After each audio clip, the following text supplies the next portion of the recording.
The blizzard had been swallowing Outpost Blackridge for 6 hours when Captain Mason Reed ran out of options.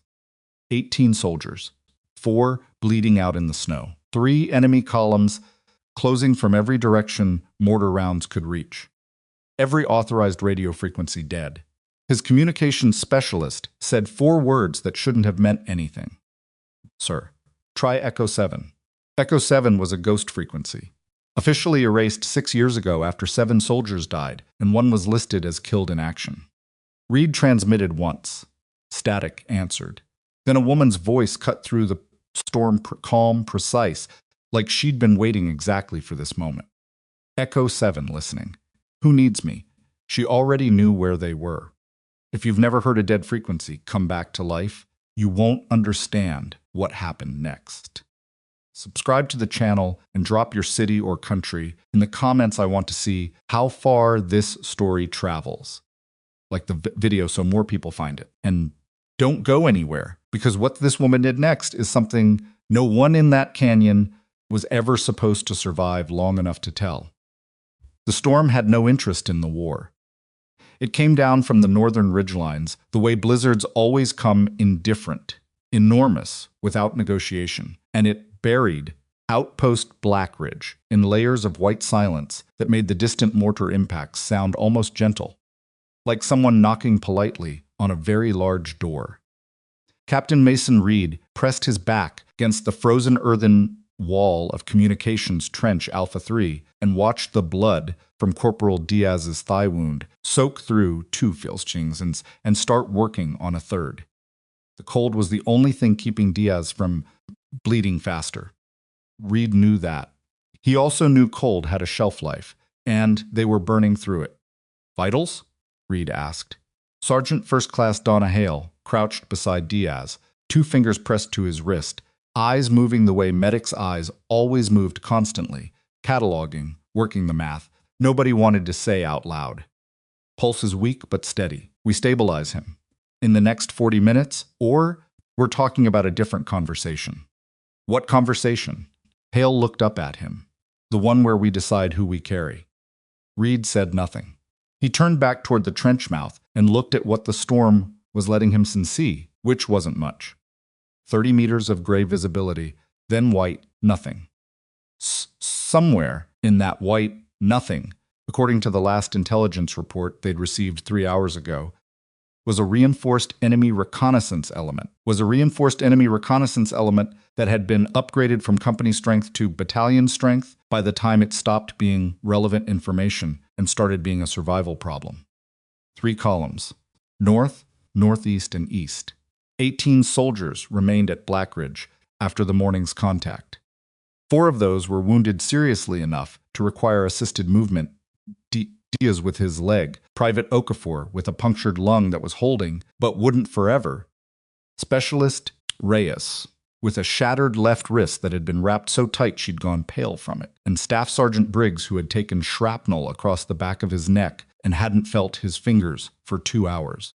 Everyone else was functional, which in military terms meant they were still on their feet and still holding their rifles, which covered a wide range of conditions that would horrify a civilian. Their ammunition situation was the kind you didn't announce over the radio. Status, Reed said to no one in particular, and Sergeant Torres, his platoon sergeant, 22 years in uniform, a man who had survived 4 deployments and smoked half his body weight in cheap cigars, stepped forward and delivered the report the way soldiers delivered reports they didn't want to give, which is to say, flatly, without editorializing, because the numbers were the numbers. 46 magazines across 18 personnel, including critical. We've got 2 SAU gunners, but 1 SAU is jammed, and the parts to fix it are at FOB Harlow. RPG count is 0. Frag grenades 11 total. Smoke 4 canisters, 2 red, 2 purple. Medical supplies are at maybe 30% of what we need to stabilize. 4 wounded for a 6-hour wait. We have no mortars. We have no direct air support. Torres paused. And we currently have no radio. That last one was what kept Reed standing very still against the frozen wall instead of doing something useful. The communications suite for Outpost Blackridge ran on 3 redundant systems. Primary was the AN-PRC 158, a multiband networking radio capable of reaching Foe Harlow under normal atmospheric conditions. It had taken a direct mortar fragment 40 minutes ago and now sat in pieces across Specialist Kowalski's workbench, which was itself partially buried under a collapsed section of the trench roof. Secretary was the older PRC-17G reliable, durable veteran of 100 situations worse than this. It had been running on a degraded power cell since yesterday afternoon and had died completely 90 minutes ago when the temperature dropped past the threshold the manual listed as operational minimum. And what soldiers actually called the point where everything stops working. Tertiary was a satellite uplink that required clear sky, and the sky above Blackridge had not been clear since before the blizzard arrived. 18 soldiers, 4 dying at different speeds, 3 enemy columns, no radio. Reed looked at Specialist Kowalski, his communications man, who was 23 years old and had the permanently haunted expression of someone who had absorbed too much information about how badly things could go wrong with electronics in cold weather. Tell me something good, Kowalski. Kowalski didn't look up from what he was doing with the wreckage of the primary radio. I can't fix the 158, sir. The transceiver module is physically destroyed. The 117 isn't coming back without a heat source in about 4 hours we don't have. He finally looked up. I've been building something from spare components. It's not exactly regulation. What is it? Jury-rigged VHF transmitter. Low power. Short range under optimal conditions, which these are not. But it might be able to reach a receiver tuned to the right frequency. Kowalski had some set sounds the piece he was holding. Problem is, everything I can reach on standard military bands has been jammed. Whatever they're running out there, it's good. It's cutting across our entire authorized spectrum. What about unauthorized spectrum? The trench went quiet in a specific way. Not the silence of confusion, the silence of people who understood exactly what the question meant and weren't sure they should answer it. Kowalski cleared his throat. There are some legacy frequencies from older operational sets. Pre-restructure. They wouldn't be on the current jamming template because they're officially retired. Nobody's supposed to be on them, but they exist. They exist. Any of them get coverage in this sector? Kowalski hesitated, and hesitation from a communications specialist in a survival situation was itself a kind of information. He reached into a chest pocket and pulled out a folded laminated card, the kind soldiers sometimes carried with unofficial notes, radio tricks, frequencies that weren't in the official handbook, but that older operators passed down the way tradespeople passed down techniques. Reed had never asked about the card before. He asked now. What's that? It's Kowalski stopped. Started again. It's a list of legacy frequencies that some of the older guys shared with me. There are maybe 12 of them. Most were decommissioned for bandwidth reallocation. Nothing dramatic. But one of them. He found what he was looking for on the card. One of them was decommissioned under a classified protocol. 6 years ago. I don't know the full story, but the guys who gave me this card said it was used for deep recon work. Sensitive stuff. They called it Echo 7. Nobody in the trench moved. Torres spoke first, quietly. Echo 7 was buried with the Greyhound operation. You know about Greyhound? Kowalski asked. I know what everyone who served in this theater 6 years ago knows. 7 soldiers killed in a friendly fire incident during a classified recon mission. 8th listed as KIA. Torres looked at Reed. After that, Echo 7 was taken off every frequency list. Officially decommissioned. But it still exists, Reed said. Not a question. Radio frequencies don't disappear, Kowalski said. They just stop being used. Reed looked at his wounded, looked at his ammunition count in his head, looked at the trench walls around him, and the white storm beyond them, and the mathematics of 18 soldiers, and 3 enemy columns, and no radio. Build it, he said. It took Kowalski 11 minutes.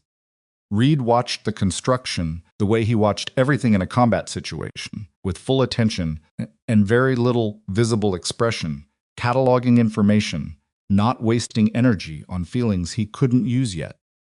Kowalski worked with the focus of a man who understood that if this didn't work, there was no plan C. Sasanasamni, professionally, assembling a transmitter from parts of 3 different radio systems with the capable discipline of someone who had clearly done this before under pressure.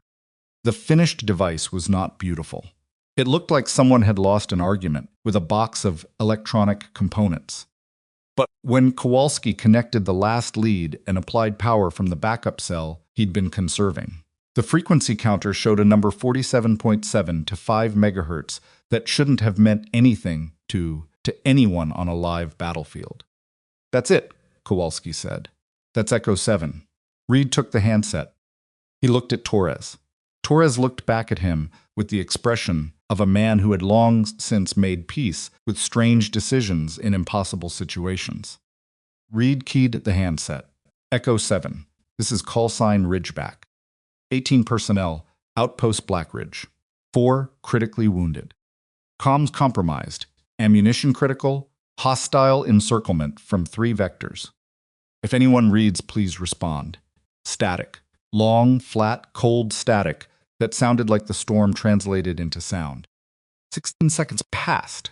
Reed counted them. He was the kind of man who counted things in situations like this, not because it helped, but because it was something to do with his mind that wasn't panic. Then the static changed, not dramatically. Not the way it happened in movies, where a frequency opens with a surge of clarity and music swells and everyone knows something important is arriving. It changed the way real things changed, incrementally, imperfectly, with a quality of human intervention behind it that was immediately, instinctively recognizable. Someone had opened a channel. A woman's voice came through. Calm, measured, the kind of calm that wasn't emptiness, it was controlled, the way a rifle barrel was controlled, pointed somewhere specific with intent behind it. Echo 7 listening. "Who needs me?" The trench froze. Not from the cold. From something older than cold, the particular human response to a sound that shouldn't exist, in a place where nothing should be left, arriving at the exact moment you had accepted that nothing would. Reed's grip on the handset tightened. "This is Captain Mason Reed, 2nd Battalion, Blackridge Element. We have 18 personnel in contact, critical casualties, no comms to hire, enemy encirclement." "Who am I speaking with?" A pause. Short, like she was deciding something. "Right now, you're speaking with the only option you've got. Can your wounded walk?" 2 can walk with assistance. 2 cannot. "How much ammunition?" Reed hesitated. Operational security said you didn't broadcast your ammunition count on an open frequency to someone you couldn't identify. Operational reality said he was broadcasting on a ghost frequency to a voice out of nowhere, because the alternative was watching his people die in a frozen trench. 46 magazines across 18 personnel. That's light. Another pause. "I have your position." That's when the temperature in the trench seemed to drop another 5 degrees, despite the cold being already what it was. Torres leaned close to Reed's ear and said, very quietly, "She has our position." We didn't give her our position. Reed spoke into the handset again. "Say again your last. How do you have our location?"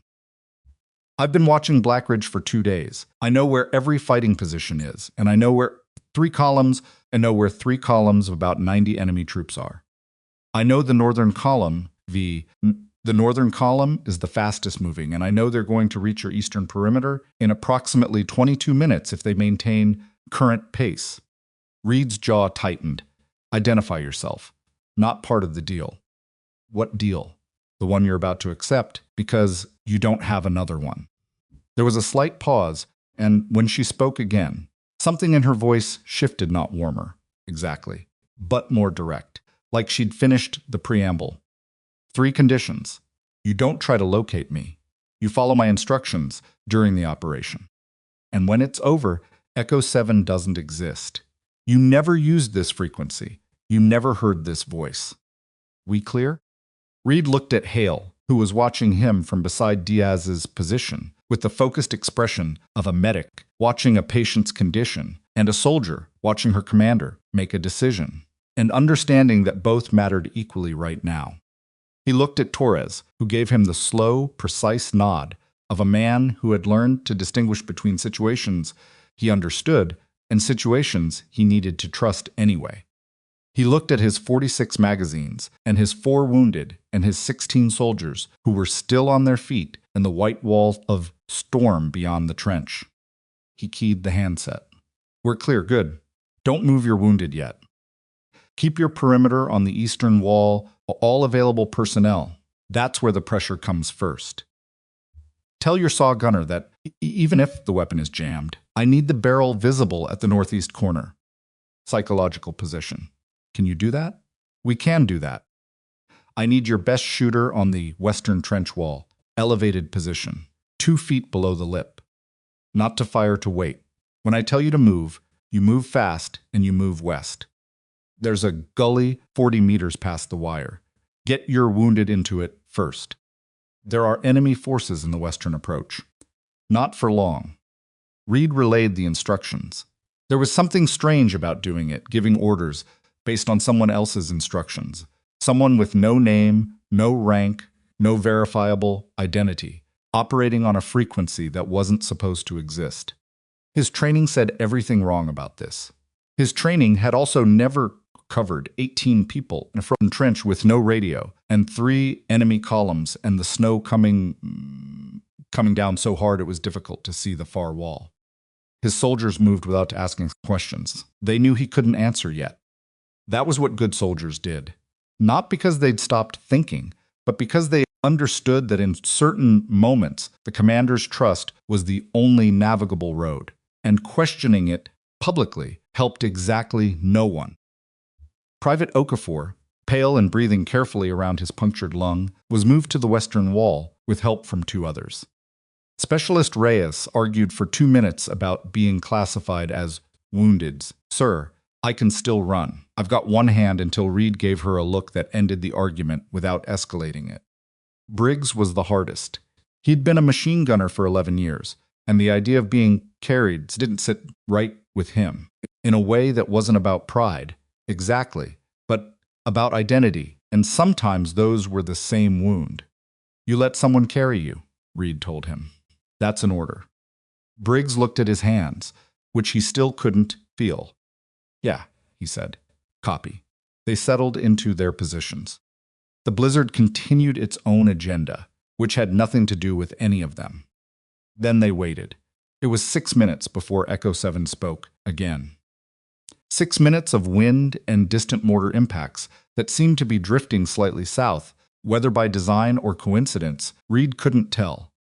Contact in the northeast. Single shooter, elevated. He's been watching your position for the last hour. Reed kept his voice low. Can you neutralize? Already did. He hadn't heard anything. Not a shot. Not an echo. Nothing.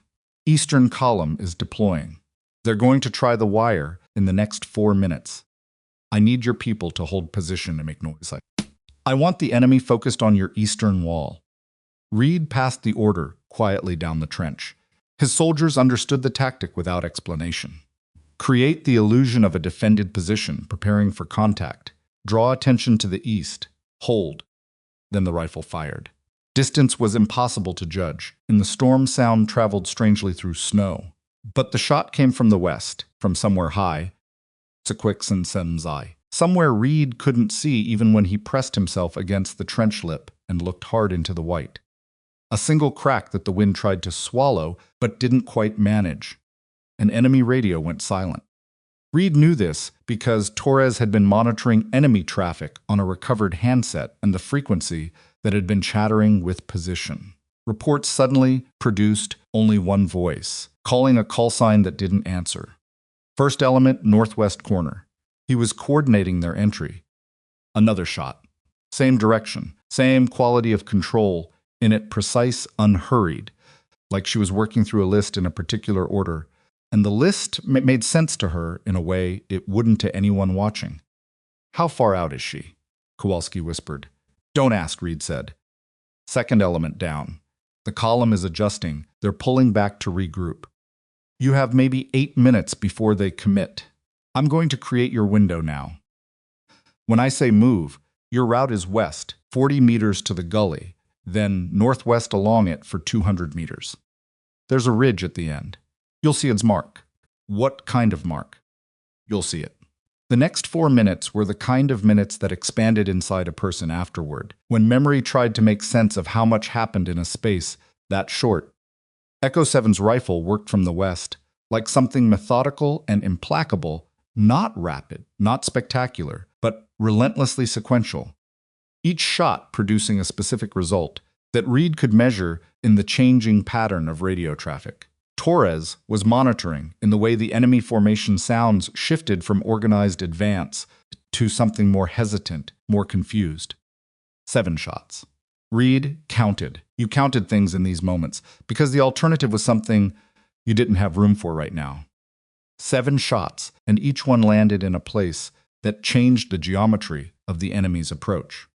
2 went to the northeast column's forward element. 3 worked the eastern approach, creating what Reed recognized as deliberate gaps, not random kills, but structural ones, removing the pieces that held the formation's cohesion. The last 2 went somewhere he couldn't track. Move. Reed didn't think about it. He moved. All personnel west wall, now. Wounded first. Move. The trench erupted. Soldiers who had been holding very still for 8 minutes in frozen positions came up like springs releasing, controlled and fast, the particular motion of trained people who had been given permission to act after a wait. The wounded moved with them, Okafor, supported between 2 soldiers, Reyes moving on her own because she was right, that she could still run. Briggs lifted by Torres and another sergeant in a carry that Briggs bore with the specific dignity of a man who was not looking at anyone's face right now. Reed went over the trench wall last. The snow hit him like a physical wall, cold and dense and immediately disorienting. He oriented by compass and memory and the sound of his soldiers moving ahead of him and started west. A tracer round arced through the blizzard ahead of them. Not fired at them, fired ahead of them, low and at an angle, pointing northwest along a line of travel. A guide mark, exactly as promised. Reed adjusted course toward it and felt his boots hit the slope of the gully as the ground dropped away 40 meters, exactly 40 from the wire. Behind them, a mortar round landed, where the eastern trench had been. Then another. They'd been targeted. The eastern trench was already being targeted by indirect fire. If they'd held position another 2 minutes, the calculation would have changed in a direction, with no recovery. Keep moving. Reed called, and his voice was swallowed by the wind almost immediately. But his soldiers were already moving, already tracking northwest along the gully floor, where the snow was waist-deep in places, but sheltered from the worst of the wind. Hale was beside Diaz, monitoring as she moved, talking to him quietly, words Reed couldn't hear, but whose purpose was clear. Keep him conscious. Keep him here. They ran, or what passed for running in knee-deep snow with wounded personnel and rifles, and the knowledge that behind them enemy forces were reorganizing, and the window Echo 7 had carved was not permanent. Somewhere above and behind them, Reed heard a rifle shot. Then another. She was still working, still buying time. In a blizzard on a ridge he couldn't locate, covering 18 people, she had no obligation to cover on a frequency that officially didn't exist. The ridge appeared through the snow after 190 meters, close enough to the promised 200 that Reed filed it under. She knows this ground. The mark was there, a length of surveyor's tape, orange against the white, tied around a rock outcropping at head height. Nobody put surveyor's tape on a mountain ridge by accident. She'd prepared this. How long had she been out here? He didn't have time for the thought. He filed it where he filed everything. He couldn't process immediately behind the immediate problem in the queue, to be dealt with when the immediate problem was no longer trying to kill him. Hold here, Reed said. Shelter in the rocks. Maintain discipline no movement. His soldiers compressed into the rock formation, not comfortable, not warm, but out of the wind and out of the sight lines from the valley below. Reed counted heads, counted again. 18, all 18. He keyed the handset, his breath coming hard from the run. Echo 7, Ridgeback. We're at the mark. 18 personnel, including wounded. Status? A pause. Longer this time. Northern column adjusted to your movement. They're not tracking you, they think you went east. You have maybe 20 minutes before they figure it out. What's the extraction plan? Your official extraction point is landing zone Kestrel. Eastern slope, pre-coordinated with OB Harlow. That's correct. Another pause. Longer still. The kind of pause that carried weight. Don't go there, Captain. Reed's chest tightened. Say again. Landing zone Kestrel is compromised. Someone transmitted your extraction plan on an unsecured channel 4 hours ago. That LZ has been watched since before the blizzard started. If you move your people there, you're walking into a prepared position. The wind moved through the rocks. Somewhere below, a flare went up enemy, not theirs, and briefly turned the blizzard orange. Reed's soldiers were watching him. Not all of them, but enough Hale and Torres and the 2 junior soldiers nearest him, watching Watsy commanders when the situation had moved into territory where the map stopped and judgment began. Reed looked at the handset in his hand, at the ghost frequency it represented, at the woman on the other end who had just told him that his own extraction plan had been compromised, who knew where his people were before he'd told her, who had spent at least 2 days watching a position that wasn't on any schedule she should have had access to. He had 3 questions he needed answered, and no way to verify any of the answers. How do you know the LZ is compromised? Because I've been watching it. Why were you watching it? Because I watch everything in this sector. And why is that? The static stretched between them. The blizzard pushed at the rocks. Below, the orange light of the flare died and the white came back. That's a longer conversation, Captain. One for when your people aren't standing in the snow. Reed looked at Torres. Torres looked back at him with the expression of a man who had served long enough to know that sometimes the choice wasn't between good and bad. Sometimes it was between bad and worse, and the only skill that mattered was telling which was which. Reed made his decision. Kowalski, get me a map. We're finding a different LZ. Kowalski was already pulling the laminated terrain map from his kit. Reed spread it against the rocks and studied the topology in the gray light of a blizzard that was either going to kill them or cover them, and he hadn't yet decided which it was going to be. Echo 7 was still on the frequency, waiting. Reed pressed the handset to his ear. If not Kestrel, where? And the ghost voice told him. The route she gave him was 7 kilometers through terrain that shouldn't have been crossable in a blizzard with 4 wounded soldiers and a unit running on 46 magazines and the particular kind of tired that came from hours of sustained contact and cold. 7 kilometers of ridgeline, gully, and open slope with 3 enemy columns somewhere in the white around them and a compromised extraction plan behind them. Reed briefed his soldiers in 2 minutes flat. Not because there was nothing to say, but because everything important could be said in 2 minutes, and everything beyond that was time they didn't have. We have new information that LZ Kestrel is under observation. We're moving to an alternate LZ, 7 kilometers northwest. Route follows the gully system, then cuts east at the ridgeline before it opens up. We expect to encounter enemy elements we avoid where possible. We engage only if necessary, and if we engage, we disengage immediately and keep moving. Every person makes it. That's not a goal. That's the standard. He looked at his soldiers. Questions? Nobody had questions. They had the particular quality of readiness that came from people who had processed the situation and arrived at the same place their commander had. This is what we're doing. So, let's do it. Briggs raised his hand from where Torres had set him in such a rock face. Sir, Briggs, I can walk. You said you couldn't feel your hands. I can't. Briggs looked at them large hands resting against his thighs, still and useless as objects. But my legs work. I'm not riding the whole 7 clicks. Give me a support position, left of the element.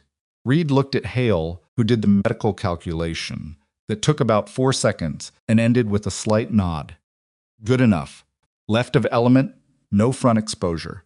Torres stays within arm's reach of you. Copy. They moved. 7 kilometers in a blizzard was not 7 kilometers. It was 14 kilometers of effort in 7 kilometers of space. Every step through snow that ranged from knee-deep to chest-deep in the lower gully sections. Every slope, a negotiation between and gravity and the weight of equipment and the particular stubbornness of soldiers who had decided they were going to keep moving and were therefore going to keep moving. Okafor stopped twice to manage his breathing, once for long enough that Hale had to make a quick assessment and make a decision about dosage from their limited medical supplies. He kept moving. His face was the color of old bone, and he was doing the work with his chest that healthy men did without thinking. He kept moving. Echo 7 came on the frequency 4 times during the march. Never unnecessarily. Enemy scout, ridgeline above you, at the second gully bend. He's not moving. Looks like an observation post, not active patrol. Hug the eastern wall as you pass. Then change of direction. Your route passes within 50 meters of an enemy camp at the third ridge. Swing south, add 400 meters, but it keeps you clear. Then northern column has a vehicle element. They're not going to intercept your route, but watch your noise discipline in the next half-kilometer sound carries on the ridgeline. And finally, as the ridge that marked the alternate LZ came into view through the gray murk of storm and distance, 2 kilometers. You're going to be okay. Reed hadn't thought about okay or not okay during the march. There was only the next step, the next piece of terrain, the next soldier he needed to check and keep moving. That was the entirety of his mind for 7 kilometers. He thought about it now, just for a second. He keyed the handset. Echo 7. How long have you been out here? The pause was different this time. Not tactical, personal. Long enough. The frequency. The surveillance. The prepared mark at the ridge. Reed kept his voice low, eyes still moving across his soldiers. You weren't out here by accident. No. Why were you here? Because someone needed to be. Reed wanted to push it. He could feel the question behind the question, the shape of something that didn't quite add up, a narrative he couldn't complete with the information he had. Who monitored a decommissioned frequency in a blizzard in a sector that wasn't on active patrol schedules? Who prepared surveyors' tape markers on mountain ridges and maintained some surveillance on landing zones that weren't in their lane? Who had been waiting for a ghost frequency to be called? When this is over, Reed said, I want that longer conversation. She didn't answer right away. When she did, it wasn't what he expected. Captain, your primary radio, the one your comm specialist was repairing. When did it get hit? Reed frowned. About 45 minutes before we called Echo 7. Mortar fragment. And the 117 degraded before that. Yes. And your satellite uplink was blocked by weather. Right. 3 comm systems failed in sequence. Over about 2 hours. Her voice hadn't changed, in quality still controlled, still precise, but something underneath it had shifted. Oh wait, that's not bad luck, Captain. The wind pushed at Reed's back. His soldiers were 50 meters ahead of him, now moving well, the LZ ridge visible through the storm. He stood still for 3 seconds. Then he started moving again, faster now, because the extraction helicopter would be arriving soon, and he had 18 people to account for, and the thought that had just landed in his mind, like a fragment from a different direction, the thought that said 3 comm systems. One by one, over 2 hours, in sequence, was the kind of thought that needed a different environment to be properly examined. A safer one. An environment where he could ask the right questions to the right people, if those people existed. Echo 7, Reed said quietly into the handset. I'm going to remember this conversation. Her response was quiet, almost careful. I know. He reached his soldiers at the base of the extraction ridge and started the last push upward, and the blizzard came down around all of them, like it had no idea what it had just helped accomplish. Above them, somewhere Reed still couldn't locate, a rifle sat quiet on a ridge, and a woman who had been dead for 6 years waited to see if the helicopter arrived. The helicopter arrived 11 minutes after Reed reached the ridge. It came in low and fast, the way extraction birds always came into hot environments, not the gradual descent of a scheduled landing, but something more aggressive, a controlled fall that said, I am here for 60 seconds, and then I am gone. And Reed's soldiers heard it before they saw it. The rotors cutting through the blizzard's noise with a mechanical insistence that was, in that moment, the best sound any of them had ever heard. Reed counted his people onto the aircraft. He stood at the door and counted every single one, touched shoulders, met eyes, said names when names were needed, because he was the kind of commander who believed that counting was not a bureaucratic act, but a moral one. You counted your people because each number was a person, and each person was a decision you had made and were responsible for. 14, 15. 16 Briggs who got onto the aircraft without assistance and then immediately sat down heavily against the fuselage and closed his eyes in the particular way of a man who had been holding himself upright on willpower for 4 hours and had finally received permission to stop. 17 Okafor loaded carefully, Hale already talking to the flight medic, hands moving, voice controlled and precise in the shorthand of medical personnel who had worked emergencies long enough to communicate in compressed language. 18. Reed stepped back from the door and looked at the ridge behind him. The blizzard had closed back over the ground they'd crossed, erasing it, making the 7 kilometers of snow and cold and careful navigation look like it had never happened. There was no visible line of tracks. The storm had taken them.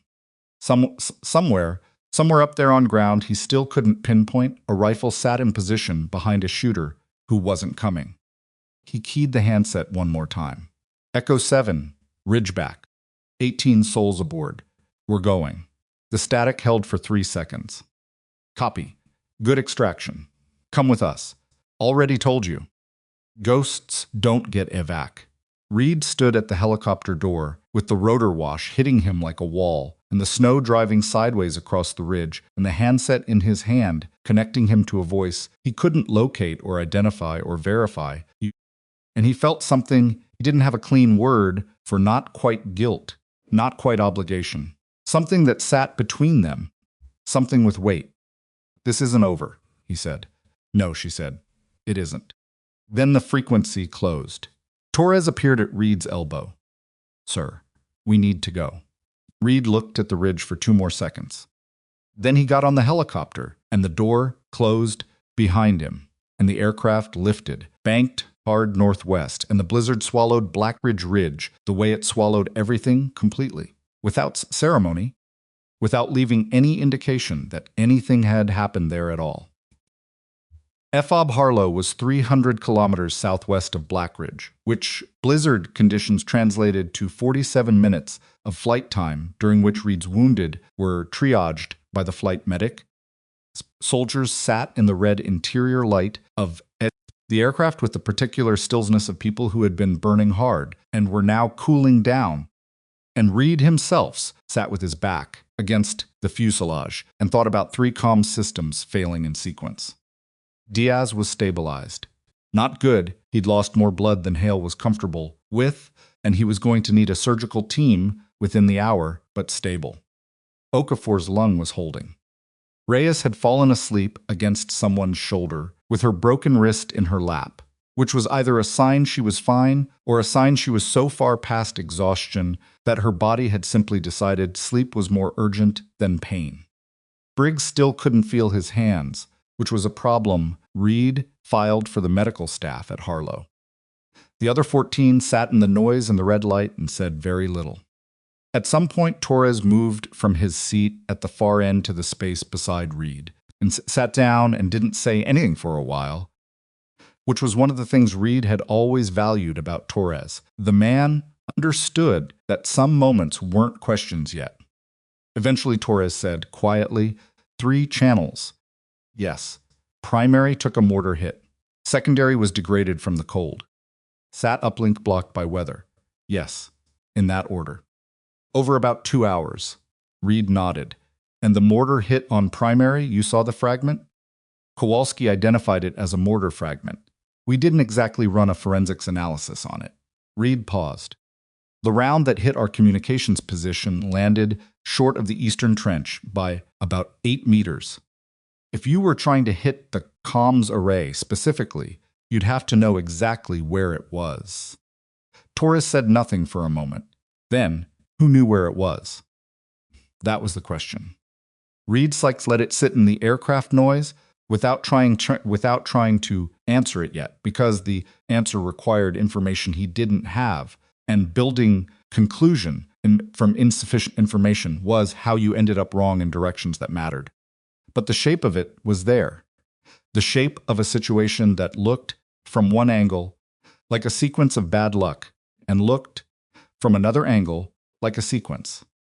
Someone transmitted your extraction plan on an unsecured channel 4 hours ago. He hadn't had time to process that when she'd said it. He'd been in motion, managing casualties, navigating. He processed it now, in the red light of a helicopter, with 47 minutes and nowhere to be except inside his own head. 4 hours before they called Echo 7, the extraction plan had been transmitted on an unsecured channel. Professionally, that meant someone with access to the extraction plan, which was not a widely shared document, had either accidentally or deliberately broadcast it in a way that the enemy could monitor. Accidentally was possible. People made mistakes under pressure. Radio discipline degraded in high-stress situations. But the comm systems had gone down in sequence, and the mortar had landed 8 meters from the comms array.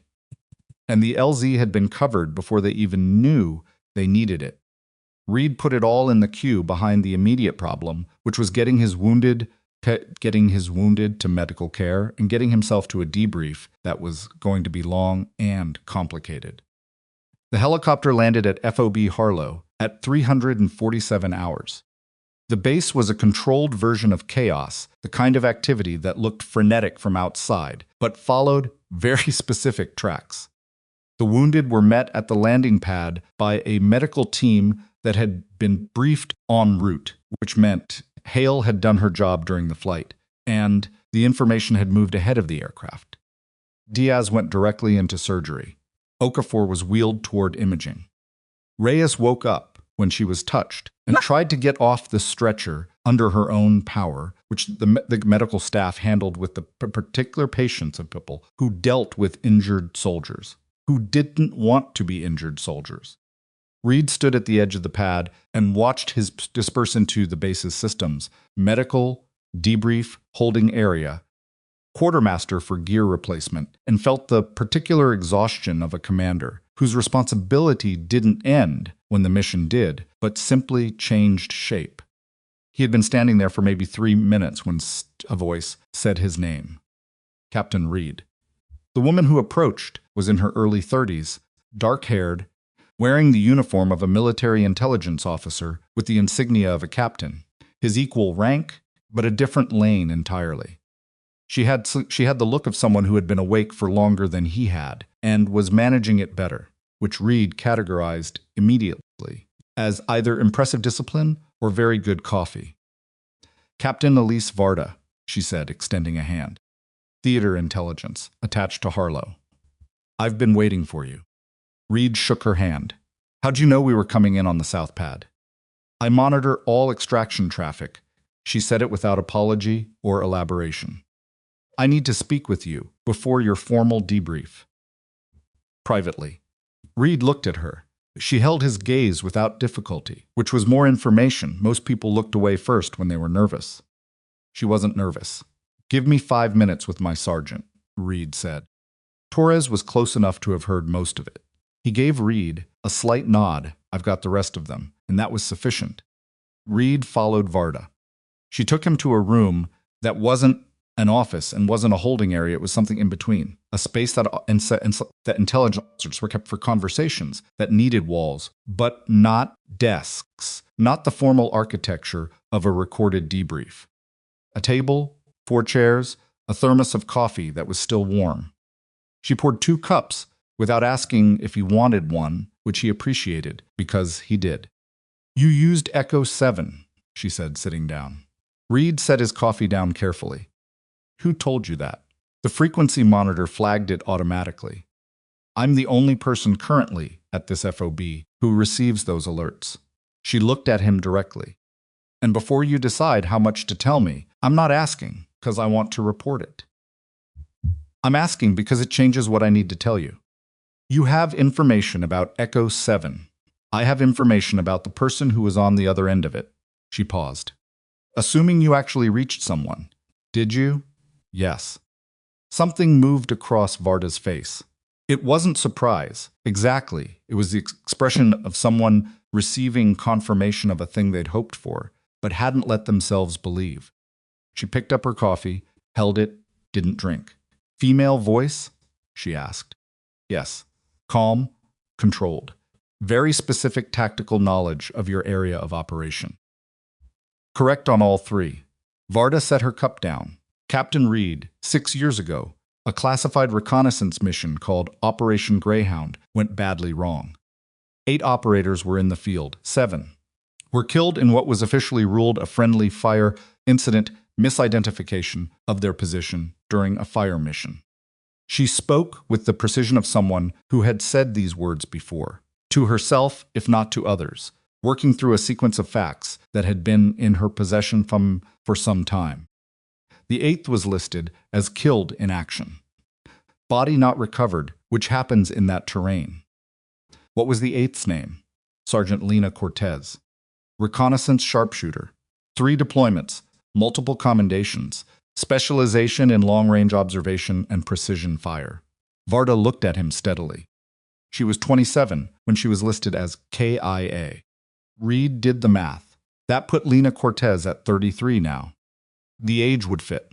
Everything else would fit too, but he didn't say that yet. "You think the person on Echo 7 was Cortez?" "I've been tracking anomalies in this sector for 8 months. Unexplained enemy casualties in positions that shouldn't have been vulnerable. Enemy reconnaissance elements that made contact, reports, and then went quiet. Ammunition finds high-quality, precision rifle ammunition in locations where no friendly forces had operated." She leaned forward slightly. 3 months ago, I found a notation in a 6-year-old satellite imagery archive. A position on a ridge above Sector 7 that showed signs of long-term occupation. Concealment that was military grade, not insurgent, not civilian, military-trained, military patient. Reed was quiet for a moment. Someone's been living out there. Someone has been operating out there. There's a difference. Varda picked up her coffee again. "I don't think Lena Cortez is hiding. I think she's working." "Working at what?" Varda looked at him with an expression that wasn't evasion, but was something adjacent to it, the expression of a person who had reached the edge of what they could responsibly state and was deciding whether to step over. "That's where I need you to tell me everything she said to you," Varda said. "Because I have a theory, and if it's right, then what happened at Blackridge tonight is significantly more complicated than a rescue." Reed drank his coffee. It was bad coffee, the particular institutional bad that all FOB coffee aspired to, but it was hot, and it was the first thing he'd consumed since a protein bar 8 hours ago, and he held the warmth of it in his hands for a moment before he started talking. He told her everything, not the way he'd tell it in a formal debrief, not the sanitized operational account, with times and grid references and the language of official reporting. He told it the way you told it when you were trying to give someone enough information to actually understand what had happened, which meant including the parts that didn't fit neatly into the official format. The sequence of comms failures, the fact that Echo Com 7 had known their position before they transmitted it, the precise tactical intelligence about enemy movements, the prepared marker on the ridge, the warning about the landing zone, and the last thing she'd said. 3 comms systems failed in sequence over about 2 hours. That's not bad luck, Captain. When he finished, Varda was quiet for a long time. The room had a window. Outside it, the FOB continued its nighttime operations generators running, the distant sound of vehicles, the occasional voice cutting across the darkness. The blizzard was south of here. The sky above Harlow was clear and very cold, the kind of cold that made the stars look closer and harder than they should.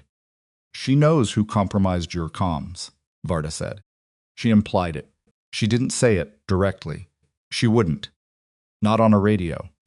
Varda stood up and moved to the window, looking out with her arms crossed, a thinking posture, not an evasion posture. Reed had learned to read the difference. If Lena Cortez has been operating in this sector for 6 years, she's been watching. And if she's been watching, she's been accumulating information that nobody else has, because nobody else has been out there long enough to see the patterns. What patterns? Varda turned from the window. Your patrol schedule was compromised. Your extraction plan was transmitted on an unsecured channel. Your comm systems failed in sequence over 2 hours in a way that isolated your element from support at exactly the moment when enemy forces were closing. She let that sit for a second. We had a similar incident 4 months ago. Different unit, different sector. Patrol hit an ambush at a position they'd used 3 times before. The position wasn't in any written record. It was verbal institutional knowledge. 6 people were wounded, 2 killed. You're saying there's a leak. I'm saying there's a pattern that looks like information is moving from inside this phobia to people who are using it against our soldiers. Her voice was controlled, but there was something underneath it, anger maybe, or the particular strain of someone who had been carrying a theory without the authority to act on it. I've been trying to document it for 4 months, and I keep hitting walls. When I submit requests for access to communication logs, they get delayed. When I flag anomalies to the command structure, I get told I'm overinterpreting data. Reed watched her. Who's been delaying your requests? She looked at him steadily. I have a list of 3 names. I can't prove which one yet. Maybe all of them. Maybe none directly. Maybe someone above them. How high? High enough that I've been careful about who I talk to. She paused. Which is why I waited for you tonight. You're not from this FOB. You don't have relationships here, and you just used a ghost frequency that someone up the chain has probably been hoping nobody would ever use again, because the person on the other end of that frequency has apparently been building a case that could go very badly for some very senior people. Reed set down his empty coffee cup. Outside, the generators hummed. You think Cortez has been out there building evidence, he said. I think she survived something that was supposed to kill her, and she made a decision about what to do with that survival. Varda sat back down. The Greyhound incident, 7 soldiers killed. Officially friendly fire, officially an accident. If it wasn't an accident, someone gave the order to fire on their own people. Someone with authority over that fire mission. And Lena Cortez, if she survived, was the only person who was there and didn't die who would know what she knew. The silence stretched. Reed understood now why the frequency had been buried. Not just decommissioned, buried, like something you put underground because you wanted it to stay there. Not just the frequency, the operation, the people. Greyhound. She said the Greyhound operation. Reed said slowly. She didn't say that by name, but when I mentioned the frequency, my sergeant recognized it as connected to Greyhound.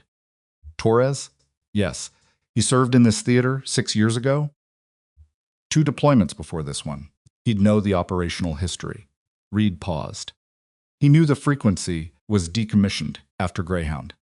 He didn't know why. Most people don't.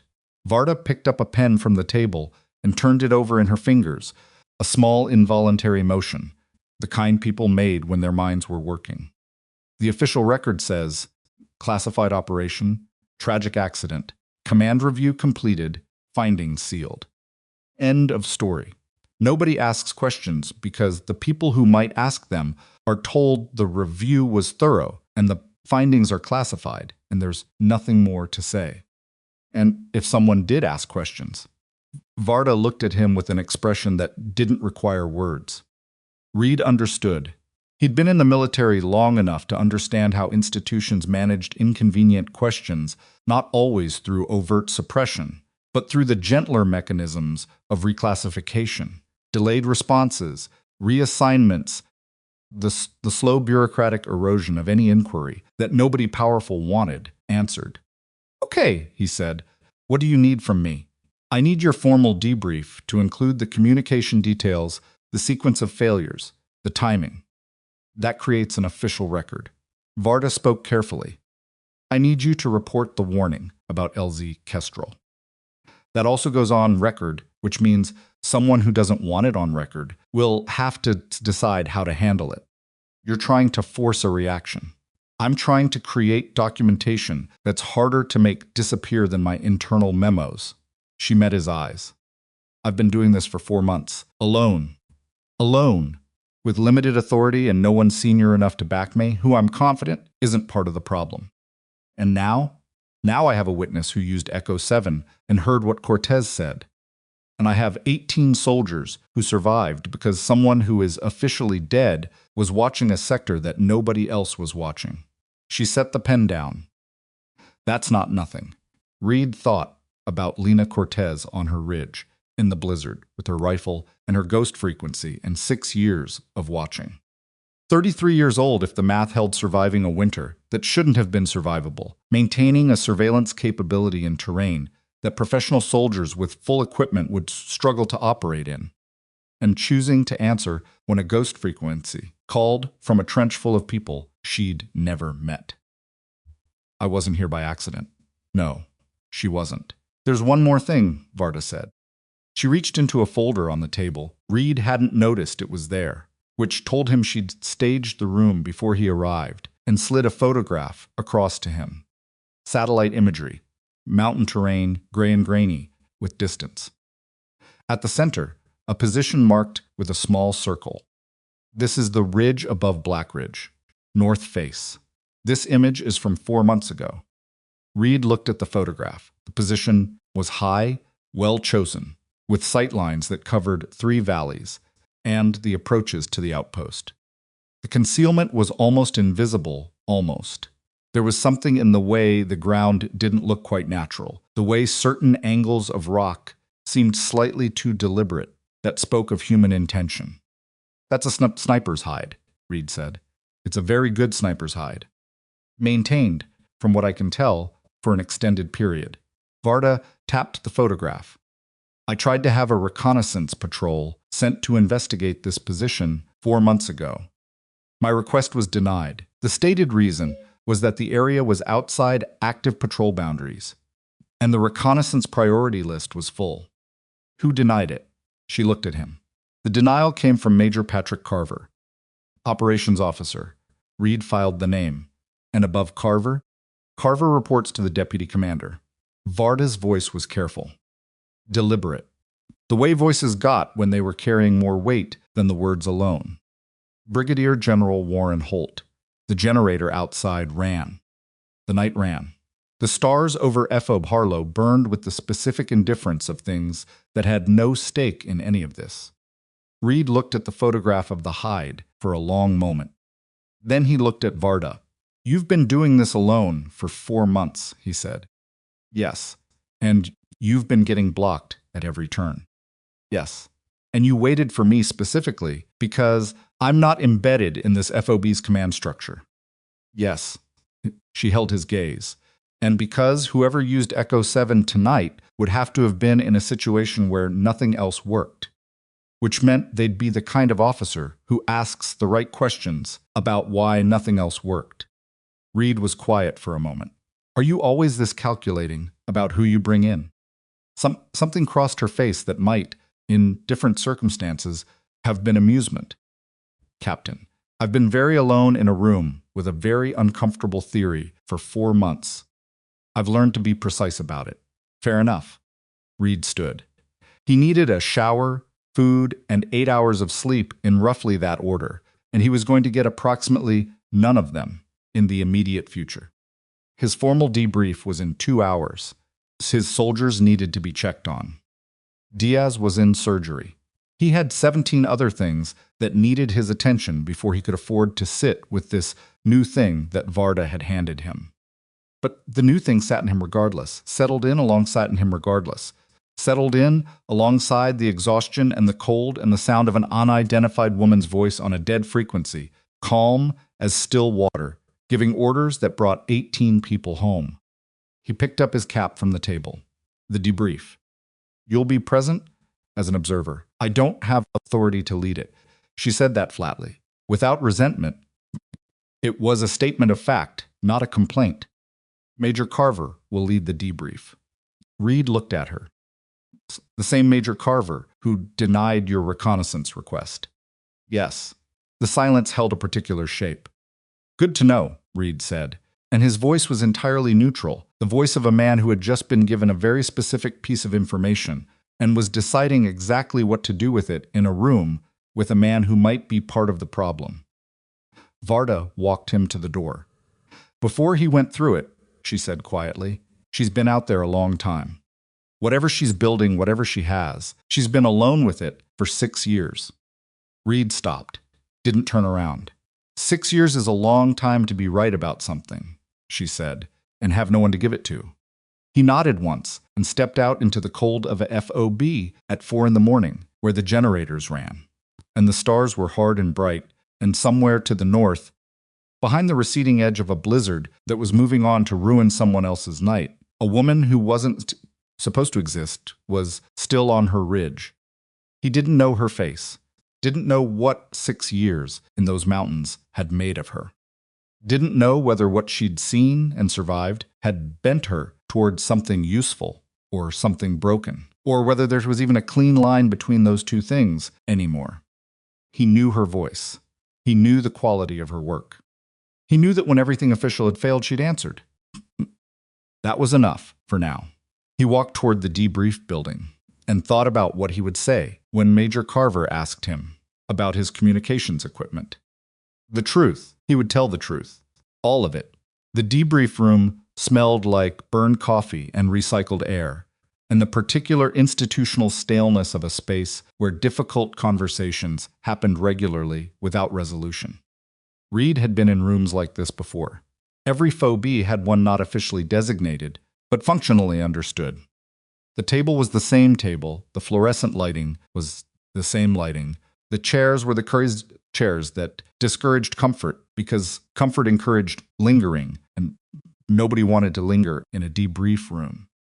It was 612 hours. Reed had been awake for 29 hours. He'd had 2 cups of bad coffee and a protein bar that tasted like compressed cardboard. And he sat at the table with the particular stillness of a man who had decided exactly how this conversation was going to go and was waiting for the other party to begin. Major Patrick Carver walked in at 614. He was mid-40s, the build of a man who had been fit once and was managing the distance from that period with moderate success, hair cut short in the way that said regulation rather than preference. He carried a tablet and a folder and the expression of someone conducting a routine administrative task, which was either genuine or performed, and Reed wasn't sure yet which. 2 junior officers followed Carver in. They sat at the far end of the table with the posture of people whose job was to document, not to participate. Varda came in last. She took a chair against the wall observer position, exactly as she'd said. Carver didn't acknowledge her. Captain Reed. Carver sat down, opened the folder. Rough night. Yes, sir. 18 personnel extracted, 4 wounded, all alive. That's a good outcome, given what the situation report described. Carver didn't look up from the folder. Let's get through this efficiently. You've been awake a long time, and your people need rest. Understood. Carver ran through the standard opening unit designation, operation timeline, initial enemy contact. Reed answered accurately and completely, keeping his voice even. Carver took notes. The 2 junior officers typed. The first 15 minutes were unremarkable, the procedural rhythm of an institutional process that existed because paperwork required it. Then Carver reached the communications section. Your primary radio was destroyed by a mortar fragment at approximately 130 hours. Correct. Secondary was non-functional due to power cell degradation. Correct. The 117 had been running on a degraded cell since 1,400 the previous day. It failed completely at approximately 145, and satellite uplink was blocked by weather. Correct. Carver made a note. So you were without communications from approximately 145 until extraction. That's a significant window. He looked up. How did you coordinate the extraction if your comms were down? Reed held Carver's gaze. We used a legacy VHF frequency to reach a remote asset who provided tactical support and guided us to an alternate landing zone. The room's temperature didn't change physically, but something in it shifted. The quality of Carver's attention sharpened in a way that wasn't dramatic but was distinct, like a man who had been half listening suddenly deciding to fully listen. A legacy frequency, Carver said. Yes, sir. Which frequency? Echo 7, 47.7, 25 megahertz. The two junior officers were still typing. Carver's expression hadn't moved, but his left hand, which had been resting on the table, closed slightly, a small, involuntary contraction, the kind of thing you only caught if you were looking for it. Reed had been looking for it. Echo 7 is a decommissioned frequency, Carver said. It's not in any current operational inventory. No, sir. Our communication specialist had it on a legacy reference card. It was the only option remaining, and you reached someone. Carver let the word sit with a slight emphasis that was meant to imply skepticism, but accomplished something slightly different. A remote asset, unidentified. The asset declined to identify themselves. They provided accurate tactical intelligence, eliminated multiple threat contacts, and guided my element to an alternate LZ after advising that the primary landing zone, Kestrel, was compromised. Carver set his pen down, picked it up, set it down again. Compromised how? The asset indicated that the extraction plan had been transmitted on an unsecured channel, approximately 4 hours before we made contact. The asset stated that LZ Kestrel had been under observation by enemy forces before the blizzard began. Silence. That's a significant claim, Carver said. Yes, sir. I'm reporting it because it's what the asset told me, because we subsequently used the alternate ALZ without incident, and because LZ Kestrel's status should be evaluated before it's used again. Right. Carver made another note. His handwriting, Reed noticed, had changed slightly, the letters smaller, more controlled. A hand tightening its own output. This is asset. Can you describe their voice? Anything identifying? Female voice. Calm, tactically precise. I'd assess military or prior military based on radio protocol and terminology. And you followed the instructions of an unidentified individual on an unauthorized frequency. Reed met his eyes without difficulty. I followed the instructions of the only effective tactical asset available to me when all authorized channels were non-functional. My 18 personnel are alive. I'd make the same decision again. Carver held his gaze for a moment, then looked back at his folder. Your comm specialist, Kowalski, he'll corroborate all of this. He will. So will Sergeant First Class Torres and every member of my element who was present. Carver nodded slowly, the nod of a man processing something in a way he wasn't going to share in this room. We'll need to follow up on the Echo 7 matter separately. That frequency's decommissioned status involves some classified history that makes it sensitive territory. I understand. Reed paused. I'd appreciate being included in any follow-up.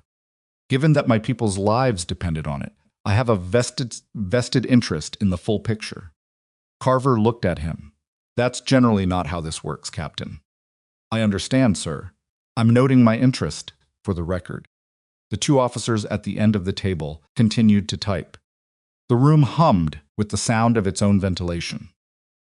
Varda, against the wall, had not moved or spoken. But Reed had developed a peripheral awareness of her, the way you developed awareness of relevant information in a room, not looking directly, but noting. Her stillness had changed quality when he'd said landing zone Kestrel was compromised. She had become the kind of still that was not absence, but presence compressed. Carver moved on. The rest of the debrief covered tactical decisions, route selection, casualty management, the functional record of what had happened operationally. Reed answered everything accurately. He didn't elaborate beyond what was asked, but he didn't obscure anything either. Every fact went into the record cleanly. When it was done, Carver closed his folder and stood. "Good work getting your people out, Captain. Rest your element. You'll be at Harlow for at least 48 hours while we process the incident and evaluate the sector situation." He extended his hand. Professional, practiced. Reed shook it. Carver left with the two officers. The door closed behind them. Varda remained seated against the wall. She waited 4 full seconds before she spoke. "He wrote less than I expected." "He stopped writing when I mentioned Kestrel," Reed said. "I know. I watched his pen." She stood. "You did it right. It's on record now. He can't make it. Not on record those officers were logging everything. He can influence how it's interpreted. Yes. Which is why we need to move quickly." She picked up the folder she'd brought in the same folder from their earlier conversation. Reed now understood. She'd brought it to the debrief for reasons that didn't involve showing it to Carver. "I need access to the communication logs from the 48 hours prior to Black Ridge. The ones that would show who transmitted your extraction plan and on which channel. You said your requests for log access keep getting delayed. They do when I submit them through standard channels. I need them submitted by someone who isn't me." She looked at him directly. "A combat commander requesting review of communications relevant to a mission where his element almost died is a different kind of request than an intelligence officer's submitting a routine inquiry. You want me to formally request the logs today, before Carver has time to assess the situation." Reed looked at her for a moment. He was tired in a way that had gone past the feeling of tiredness and become something more structural, a tiredness in the architecture of his thinking, in the joints of his decision-making. And Varda was asking him to make a decision that could put him in opposition to a senior officer on a FEOB, where he was a guest and not a resident, in service of a theory he couldn't yet verify about a dead woman who might not be dead. He thought about LZ Kestrel, about 3 comm systems in sequence, about 18 people who had come home because someone nobody was supposed to know about had been watching. "Write me the request," he said. "I'll sign it." She already had it. By 900, the communication log request was submitted through the base administrative system with Reed's signature and Torres's as witness. By 930, Diaz was out of surgery and stable. The surgical TATIS team described his condition as guarded but recovering, which in medical language meant he was going to live, and the variable was how much function he'd recover in the leg. By 1000, Okafor had been imaged, and the consensus was that his lung had held, it would continue to hold, and he needed rest and monitoring, and nothing more dramatic than that. Briggs had started getting sensation back in his right hand at 820, and had spent 20 minutes flexing it with the focused intensity of a man reconciling himself to his own body. Reed had slept for 90 minutes on a cot in the transit quarters and woken feeling worse than before he'd slept, which was the standard result of sleeping too little, too late, and had then eaten actual food in the dining facility for the first time in 20 hours, which helped. He was on his second cup of coffee, better coffee, than the debrief room, barely when Torres sat down across from him. "Carver's been asking around," Torres said. He said it quietly, with the conversational neutrality of a man who had been in the military long enough to know how to have sensitive conversations in public spaces. Talked to Kowalski for about 20 minutes. Talked to 2 of the other guys from the element. Nobody said anything different from what you told him. Good. He's also had 2 phone conversations in the last hour. In his office with the door closed. Torres looked at his coffee. My read is he's not happy. My read too, sir. Torres looked up. What exactly are we sitting in the middle of? Reed thought about how to answer that. Torres had been with him for 2 years and had earned the full answer, or as full as Reed could give, without speculating beyond his evidence. Something that started 6 years ago and didn't end the way some people needed it to, Reed said. The woman on Echo 7, she didn't come out of nowhere. She's connected to a classified operation called Greyhound. 7 soldiers killed, officially friendly fire. She was the 8th listed as KIA, body not recovered. Torres was very still. Cortez, he said quietly. Reed looked at him. You know the name? I know it the way you know things from people who were in theater when it happened. Passed around, whispered. Sergeant Lena Cortez, recon sharpshooter. I heard she was the best long-range shooter in her unit, maybe in the sector. Torres's jaw was tight. I heard the official story, and I heard what people said when they weren't being official about it. Nobody I talked to believed it was an accident. Varda doesn't either. And she's been building a case. For how long? 4 months officially. She thinks she's been blocked at every step. Reed looked at his coffee. Carver's name came up. Torres was quiet for a moment. And above Carver, someone senior.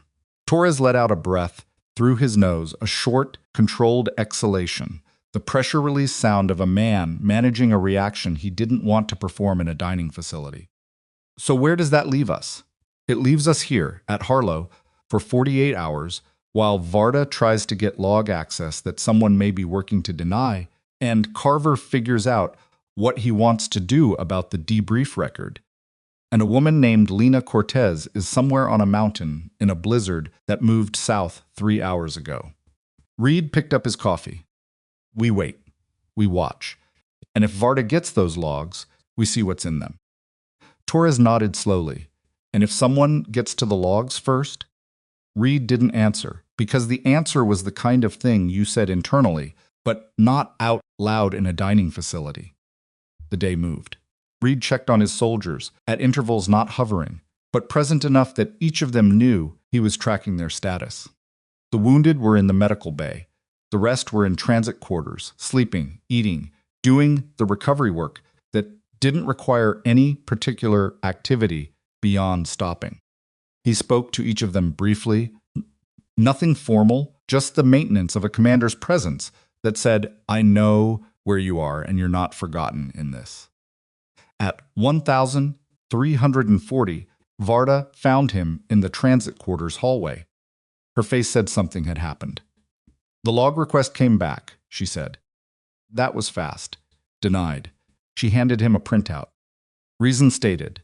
Logs from that period are under review as part of an existing classified investigation and cannot be released to non-authorized personnel. Reed read the denial. The authorizing signature was Carver's. He moved in 4 hours, Reed said. He was prepared for it. He already had the classification language ready. Varda's voice was controlled, but there was something underneath it, not panic, but a compressed urgency, the urgency of someone watching a window close. He's also submitted a request to Theater Command to have the Echo 7 incident classified. If that goes through, everything you said in your debrief gets sealed and I can't touch it. Can he do that? With the right backing? Yes. She looked at him directly. Reed, if Cortez has evidence, if she actually has 6 years of documentation on what happened in Greyhound and what's been happening, since it only matters if someone with authority can receive it. Right now, every channel on this FOB runs through people I don't trust. Theater JAG, Reed said. Varda looked at him. Theater Judge Advocate General, he said. Outside FOB Harlow's command structure. If we submit directly to Theater J and flag it as a potential war crimes investigation, Carver can't touch it. She was quiet for a moment. I need more than what we currently have to justify a JG referral. I need something specific, something that ties the Greyhound incident directly to a named individual with authority over that fire mission. Cortez would have that. Cortez is on a mountain. She has a radio. Varda looked at him. The hallway was empty. Somewhere at the far end, a door opened and closed, and then it was quiet again. You want to call Echo 7 again, she said. I want to ask her if she's ready to give it up. Reed held Varda's gaze. She's been out there for 6 years. She said she was preparing. If she's been build what you think she's been building, she's been waiting for someone to hand it to. She said ghosts don't get evac. That was about the helicopter. This is different. Reed paused. If she has what we need, and we can get it to Theater GG before Carver seals the record, then the thing she's been building for 6 years actually lands somewhere. Varda thought about it. Reed could see her working through it, the risks, the variables, the institutional dimensions of what he was proposing. She was careful in the way that careful people were careful when they'd been working alone long enough to understand how much a wrong step cost. The frequency would need to be logged, she said. If we call Echo 7 from Harlow, there'll be a record. There's already a record. I put it in my debrief. She almost smiled. Almost. So you did. They used Kowalski's rebuilt transmitter. He'd kept it.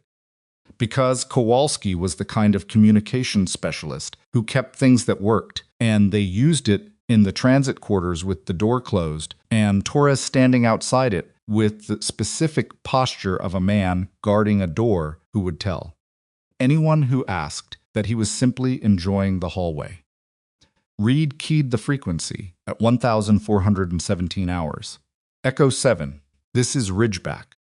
Request contact, static. Longer than before. Much longer. Reed counted to 40 and was starting to consider the possibility that she wasn't going to answer, that she'd moved position or gone dark, or simply decided that her obligation to a group of strangers had been discharged and what came next wasn't hers to carry. Then Ridgeback. You're at Harlow. Not a question. She knew. Yes, we're secure. He paused. I have Captain Elise Varda with me. Theater intelligence. A beat. I know who Varda is. Reed glanced at Varda. She leaned forward, slightly toward the transmitter, but said nothing. Then you know she's been building the same case you have, Reed said. For 4 months. She's been blocked every time she got close. I know that too, Cortez. He used the name deliberately, watching the transmitter as if it had a face. The static held for 3 seconds, which felt like something an acknowledgement, or an exhalation, or both. We're out of time. Carver is moving to seal the debrief record and classify the Echo 7's incident. If he gets that through Theater Command in the next few hours, everything goes dark again. The frequency was quiet. What do you need? Something specific enough to justify a direct submission to Theater JAG. Names, orders, something that ties the Greyhound fire mission to a command decision rather than an accident. I have that. Reed's chest was very still. I have the targeting order from the Greyhound fire mission. Original document, recovered from a dead drop before the sector was swept. I have the authentication codes on it, codes that trace back to the officer who authorized the strike. Her voice was still calm. Still that same controlled quality. But something was different in it now. Not emotion exactly, but the texture of something long carried. I have 6 years of patrol schedule anomalies correlated with enemy contact incidents in this sector. 53 incidents. Dates, grid references, the patrol schedules that were compromised. And I have communication intercepts 2 years' worth of traffic between a source on FOB Harlow and an external handler. Varda pressed both hands flat on the table. The targeting order, she said, speaking for the first time. The authentication code's what designation? BG7 authorization. Brigadier General level. The room held very still. There's only one Brigadier General currently commanding in this sector, Varda said. Her voice had gone flat in the way voices went flat when they were managing something significant. Yes, Cortez said. Warren Holt. Nobody moved for a moment. Reed thought about the weight of 6 years, the weight of 7 dead soldiers and 1 survivor on a mountain and a targeting order with authentication codes that somebody had apparently decided it was worth erasing 8 people to keep buried. The weight of Varda's 4 months of blocked requests and Carver's denial stamp and the particular shape of a system protecting itself. Can you transmit it? Reed asked. The documentation. Not electronically. Too much risk of intercept, and the chain of custody has to be clean for JAG. A pause. There's a dead drop. Mountain Cache, North Ridge, grid 774 by 231. I've had material staged there for 8 months. I was waiting for someone I could trust to hand it to. 8 months, Reed said. I said I was preparing. Torres appeared at the door, just his face, enough to communicate that something was happening in the hallway. Reed held up one finger. Torres withdrew. We can get a team to that grid, Reed said. How do we do it without Carver knowing? You can't do it from Harlow. You'd need a unit that isn't under Harlow's operational control. Reed thought fast. There's a special operations element at Forward Support Point Delgado, 30 kilometers west. They report to SOCOM, not to Harlow's chain. Yes, you knew that. I know the order of battle for this entire sector, Captain. Of course she did. Of course she'd mapped every asset and every chain of command in this area over 6 years of watching. The way you mapped terrain you planned to fight over. The way you prepared for a moment you intended to survive long enough to reach. I need to reach their commanding officer without going through Harlow comms, Reed said. That's the problem. A pause. Then, unexpectedly, a slight shift in her voice, almost dry, almost something approaching the memory of Rye. You have a ghost frequency, Captain. Use it. Reed almost laughed. Not with humor, exactly more, with the release of something that had been compressed too long. Kowalski, he said. Sir. Kowalski materialized from the corner of the room where he'd been so still. Reed had half forgotten he was there. SOCOM Special Operations at Delgado.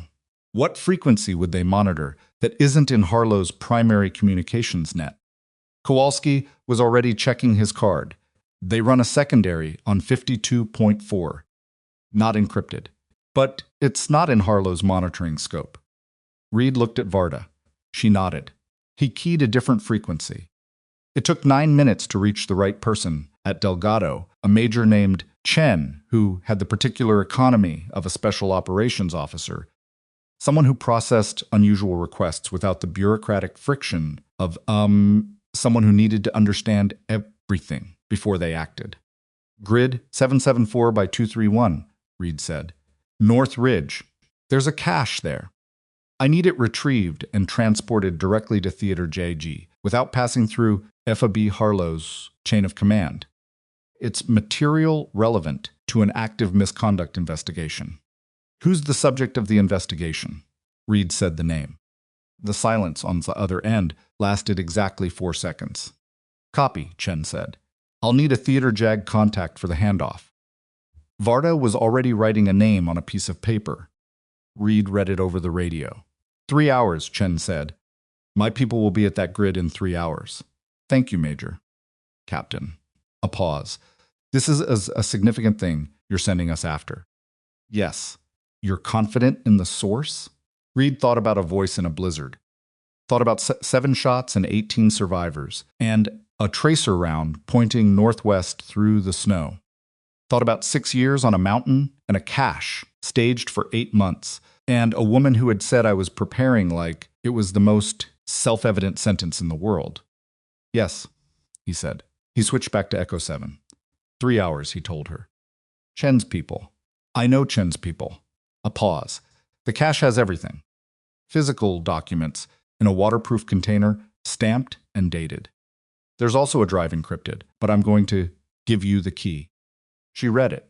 Varda wrote it down, hand moving fast, checking each character twice. Read.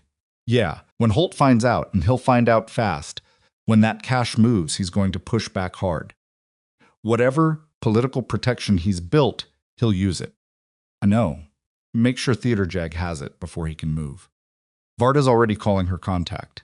He looked at Varda, who was on a separate channel with the focused expression of someone making the most important phone call of a 4-month project. She's been waiting to make this call. Good. A pause. Long enough that Reed thought she might have signed off. Then, Reed. The soldiers from Greyhound. Their families don't know the truth. They've been told friendly fire, accident, nobody's fault. Her voice had changed quality again. The control was still there, but it was thinner now. What was underneath it wasn't fragile, but it was real. They've been living with a lie for 6 years. They won't be, Reed said. When this lands with JAG, the record gets corrected. It needs to be official. It needs names and responsibility attached to it. Not just closed files, it will be. A beat, make sure. I will. The frequency went quiet. Not closed, just quiet. Like she was still there, but had said everything she had to say, and was now in the business of waiting, which he'd come to understand was something she was very good at. Reed set down the handset and looked at Varda, who finished her call 30 seconds later and lowered the second radio with the expression of a woman who had just placed a stone that had been in her hands for a very long time. Theater Jaggi is standing by, she said.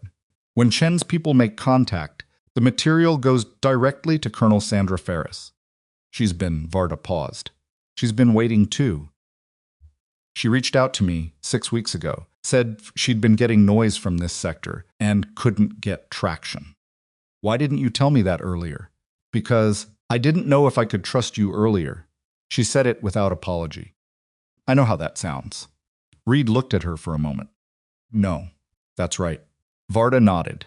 Something in her posture, shift not relaxing exactly, but settling, the way a person settled when they'd finally committed to a course of action that had been holding them at tension.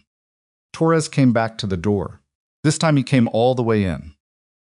Carver's been looking for you, he told Reed. Where is he? Operations Center. He's been on the phone for the last 40 minutes. Torres searched for the word. He looks like someone who just received news he needed to receive before someone else did, and is not sure he got there in time. Reed looked at Varda. She looked back at him. Then we were faster, she said. Outside the transit quarters, Fa B Harlow continued its afternoon generators, vehicles, the sound of a base that was a machine with many parts moving independently of each other. Somewhere to the north, a special operations team was being briefed for a grid retrieval. Somewhere farther north and higher, a woman on a ridge was perhaps looking south toward a base she hadn't entered in 6 years and calculating how the next few hours would move. And in a room that smelled like a radio and cold air and the particular tension of things in motion, Rizit sat with the weight of what he'd just set in motion, not the clean, decisive weight of an action completed, but the uncertain, forward-leaning weight of a thing released, which was different. You couldn't control what you set in motion. You couldn't control what happened after it started moving. He picked up the handset one more time, not to transmit, just to hold it for a second. Then he set it down, stood up, and went to find Carver before Carver found him. Because if there was going to be a confrontation, and there was going to be a confrontation, Reed had a specific preference about who walked into it and who reacted to it. He preferred to walk in. Carver was in the operations center when Reed found him, standing at a communications console with his back to the door and a phone pressed to his ear in the way people held phones when they were listening to something they didn't want to hear but needed to hear completely.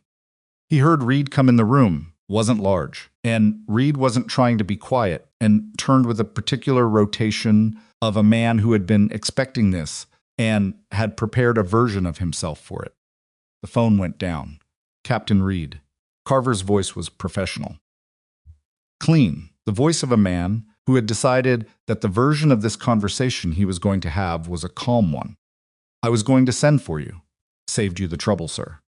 The 2 duty officers in the operations center were doing the thing duty officers did when senior people had conversations. They weren't supposed to hear. They became very focused on their monitors, very deliberate in their typing, eyes forward with the intensity of people who were not listening at all. Carver looked at them. Give us the room. They left without hesitation. The door closed. The operations center was just the two of them and the ambient noise of equipment. Carver crossed his arms not aggressively, but the way a person crossed their arms when they were building a posture. I want to talk about your communication log request. I expected you would. I denied it. I saw that. Those logs are part of an existing classified review. I can't release them to a non-authorized party, and Captain Varda's current clearance level doesn't cover the relevant classification tier. Carver paused. That's the procedural reality. Is it a real classified review or a classification applied to prevent access? The room went quiet in a specific way. Carver looked at Reed with an expression that had several layers. The outermost layer was the composure of a senior officer receiving an impertinent question from a subordinate and deciding how to manage it. Underneath that, something else, something that moved fast and went still again before Reed could fully read it. That's a serious thing to say to a superior officer, Captain. It's a serious situation, Major. Reed kept his voice even. My element almost died last night. My extraction plan was transmitted on an unsecured channel. My comm systems failed in a sequence that somebody who analyzes these things might call non-coincidental. And when I request the logs that would tell me who transmitted my extraction plan, the request is denied in 4 hours by the same officer who conducted my debrief. He paused. So yes, I'm asking directly. Carver said nothing. Because there's another possibility, Reed continued, which is that the classified review is real and is covering exactly what I think it's covering. And the reason the logs can't be released is because what's in them is going to be very difficult for some people. You're not in a position to know what's in those logs. No, sir, but I'm in a position to have submitted my request through the administrative system before you could classify it, which means there's a logged record of the request and the denial, with your name on the denial. Reed met his eyes. That record isn't classified. Something moved across Carver's face. It wasn't anger, it was more precise than anger. The expression of a man recalculating. You've been talking to Varda? Carver said. She's attached to this phobia. It would be strange not to.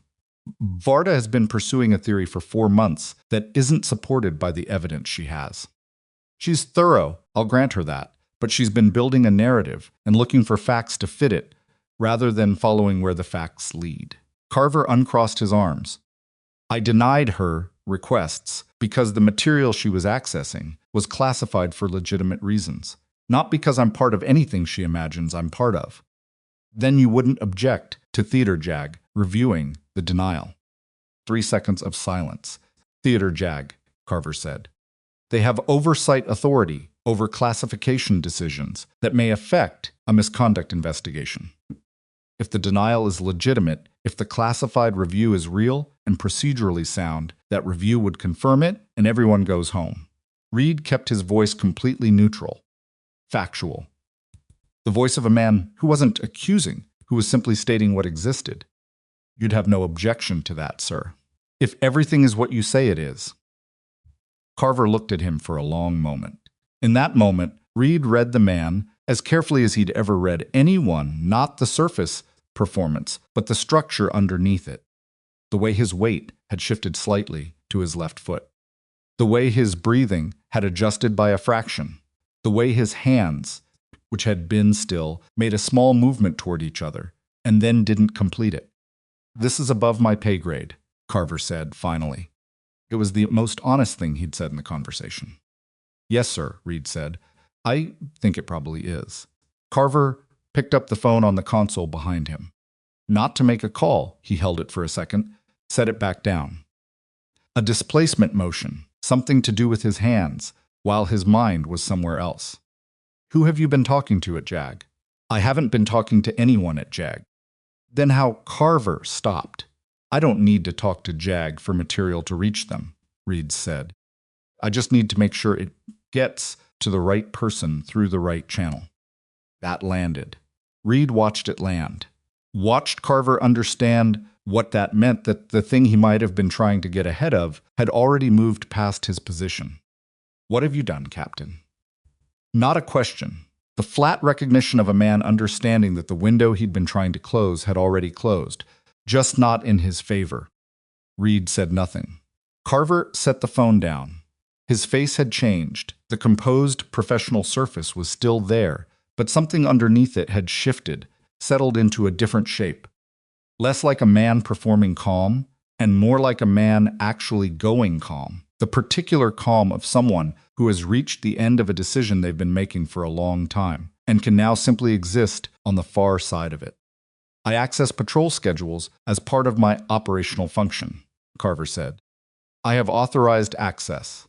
What I do with that access, and what channel it moves through, he stopped. Looked at the wall. I received instructions. From someone with the authority to give them. The room was very quiet. Reed understood he was in a moment that required the same stillness he required of his soldiers. When it mattered not movement, not pressure, just presence. Let the man get to where he was going. I didn't know what it was for at first, Carver said. Routing information. It seemed like intelligence coordination, like the information was going to people who were supposed to have it. He looked back at Reed. His eyes were tired in a way that wasn't from lack of sleep. By the time I understood what I was actually doing, I was already part of it. The decision about what to do with that, I've been living inside that decision for 2 years. And 7 soldiers died in Greyhound, Reed said. That was before me. Carver's voice had a quality in it now, not defensive, but tight, like something was pressing on it from the inside. The Greyhound operation, the fire mission, that was done before I was at this FOB.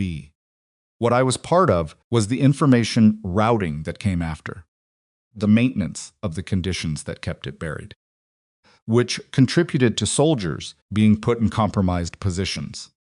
Carver didn't answer that. He didn't need to. His silence was the answer, and it was accurate. The man who ordered the Greyhound strike, Reed said. Carver looked at him. BG-7 authorization level, Reed said. 1 brigadier general currently commanding in this sector. Carver's jaw moved. He was working through something the calculus of a man deciding how far across a line he'd already partially crossed. He was willing to go. Warren Holt ordered the Greyhound fire mission, Carver said. Directly, knowing that it was a friendly position. I have seen documentation that says so, though I was never supposed to see it. He paused. He ordered it because the Greyhound team had recovered intelligence from a field site that connected Holt to unauthorized intelligence transfers. He had 8 people killed to prevent that from coming out. 7 killed, Reed said. The 8th survived. Carver looked at him steadily. You know about Cortez? Yes. Holt has known for at least 3 years that she might still be alive. He's had 2 internal inquiries run to try to locate her. Both came back empty.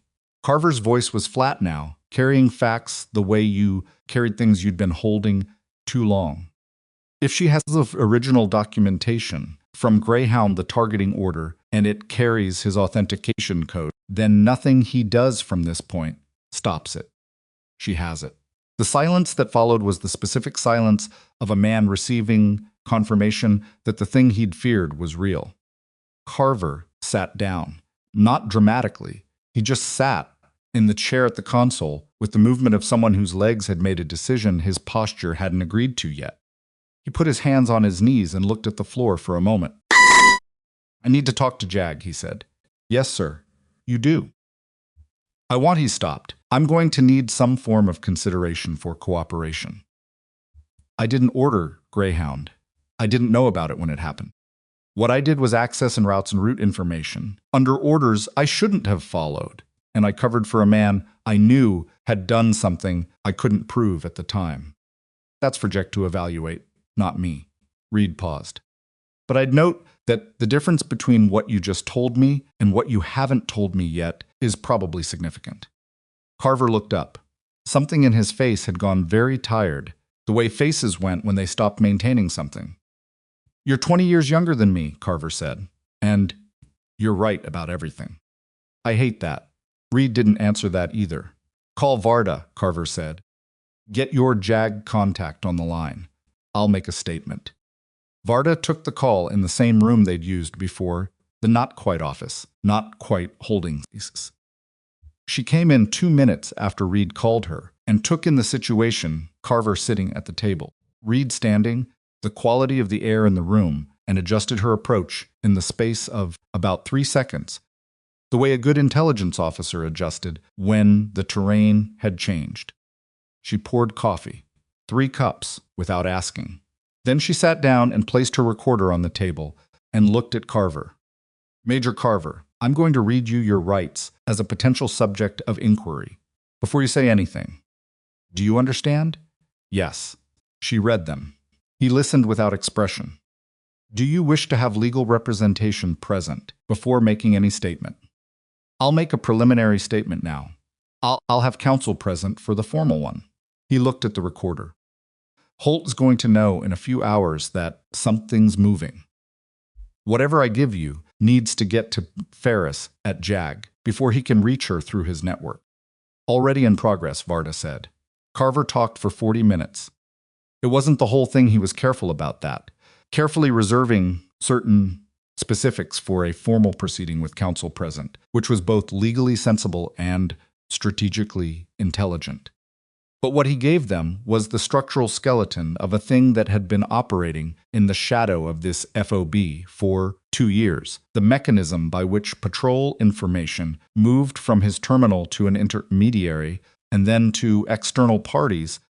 The 2 previous incidents where compromised patrol information had contributed to soldiers being hit, the classified review he'd used to deny log access, and who had told him to initiate that review. That last one was a name, Holt's aide, a colonel named Prescott, who served as Holt's primary staff officer, and who, Carver stated, with the flat precision of a man who had decided to be precise, had contacted him within an hour of Reed's debrief and told him to classify everything related to Echo 7 and to deny the log access request. Varda's recorder ran. Her pen moved. Her face was professionally neutral with something underneath it that Reed recognized as the expression of a person watching 4 months of work acquire a spine. When Carver finished, she stopped the recorder. She looked at Reed. I need to call Ferris, she said. Go, Reed told her. She went. Carver sat at the table after she left, his hands wrapped around a coffee cup he hadn't drunk from, looking at something that wasn't in the room. Reed sat across from him and said nothing, because nothing was what the moment required. After a while, Carver said, Cortez, she's been out there 6 years. Yes, doing what I should have done when I had the chance. He said it without drama, just a statement. She couldn't go to anyone. She had no way to know who was safe. So she stayed out there and built what she needed. That's how I understand it. She's good. Carver looked at Reed. Whatever you think about the circumstances, and I understand, if what you think isn't generous, she's extraordinary at what she does. I've seen the anomaly reports from sectors she's been operating in. 11 times in 2 years, enemy reconnaissance elements were degraded in ways nobody could explain. No friendly forces in those sectors. No explanation. She was keeping the area clean, Reed said. She was protecting soldiers she'd never met, Carver said, in a sector that she knew was compromised, because someone had to. Reed thought about that, the weight of it. 33 years old, living on a mountain, maintaining a precision capability alone in conditions that would break most trained soldiers inside of a month. Protecting people who didn't know she existed from a leak she couldn't stop, but could mitigate. Building evidence for a case she had no guarantee would ever reach anyone. Because someone had to. When this is over, Reed said, she needs to come in. She'll be reluctant. I know. Reed paused. But 6 years is enough. Chen's team reached the cache grid at 1,743 hours. Reed knew because Kowalski was monitoring the SOCOM frequency and came to find him in the medical bay, where Reed had been sitting with Diaz for 20 minutes while the man slept off the surgery with his leg elevated and his color returning to something closer to normal. They've got it, sir, Kowalski said quietly. Physical documents, a drive, and a secondary container Chen's guys described as about the size of a shoebox. They're transporting directly to the JG liaison point. Reed looked at Diaz for another moment, then stood. Copy. The next 3 hours were the particular institutional purgatory of waiting for things to move through systems that moved at their own speed, regardless of urgency. Varda was on the phone repeatedly, with Ferris at JAG, with a senior analyst she trusted, once with someone whose name she didn't give Reed, and whose position she described only as someone with the right authority who's been watching this theater. Reed ate dinner, checked on his soldiers, spoke with Torres for 20 minutes about nothing consequential, which was the kind of conversation you had when everything consequential was, and all you could do was wait. At 2,140 hours, Varda came to find him. Her face said it. Ferris has it, Varda said. All of it. The physical documents, the drive. She's had 2 analysts on the drive contents since it arrived. The targeting order is there. BG7 authentication, Holt's command codes, the date and timestamp matches the Greyhound operation. She paused. There's also a secondary document, a communication record, showing a transmission from Holt's post to the artillery element 40 minutes before the Greyhound team's last position report. He knew exactly where they were. Reed was quiet. He knew, Varda said, and fired anyway. The hallway they were standing in was empty. Somewhere down the corridor, the medical bay ran its quiet operations. Outside, the base ran its night cycle. What happens now? Reed asked. Ferris is filing for an emergency administrative hold on Holt pending formal investigation. That means he can't move, can't issue orders affecting this sector, can't make personnel decisions until the investigation is resolved. Varda held his gaze. It'll happen tonight. Before morning, Holt will be under administrative hold, and Prescott will be notified that he's a person of interest. Carver? Carver cooperated. Ferris is noting that. It doesn't make him clean, but it makes the difference between someone who compounded a crime and someone who enabled it matter in the way that it should. She paused. He'll face a formal proceeding, probably lose his commission. But he cooperated, and that cooperations produced Prescott's name and the classification abuse, and that matters. Reed nodded. And the Greyhound soldiers, he said. Varda's expression changed. Softened wasn't the right word for it. It went deeper than softened, into the kind of territory that professional composure usually covered and sometimes couldn't. Their records will be corrected. Officially. The friendly fire finding will be reviewed and revised pending the investigation outcome. She paused. Their families will be notified through formal military channels. Not a phone call, an official notification with documentation, explaining that the original finding is under review and that there is evidence suggesting the incident was not accidental. That's going to be hard for them to hear, Reed said. Yes, a beat. It's also the truth, and they've been living with a lie for 6 years. The truth is harder, and it's what they're owed. Reed thought about what Cortez had said on the frequency.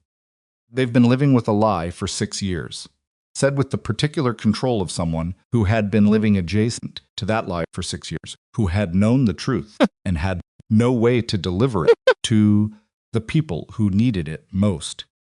I need to talk to her, he said. I know. He went back to the transit quarters. Kowalski's transmitter was where they'd left it. Reed sat down in front of it in the quiet of a room that smelled like electronics and cold air and picked up the handset. Echo 7, Ridgeback. The static held for longer this time. Long enough that Reed thought about the possibility that she'd gone dark-moved position, decided that her part was done, and the ending was other people's business now. Then Ridgeback. Chen's team retrieved the cache. Ferris has everything.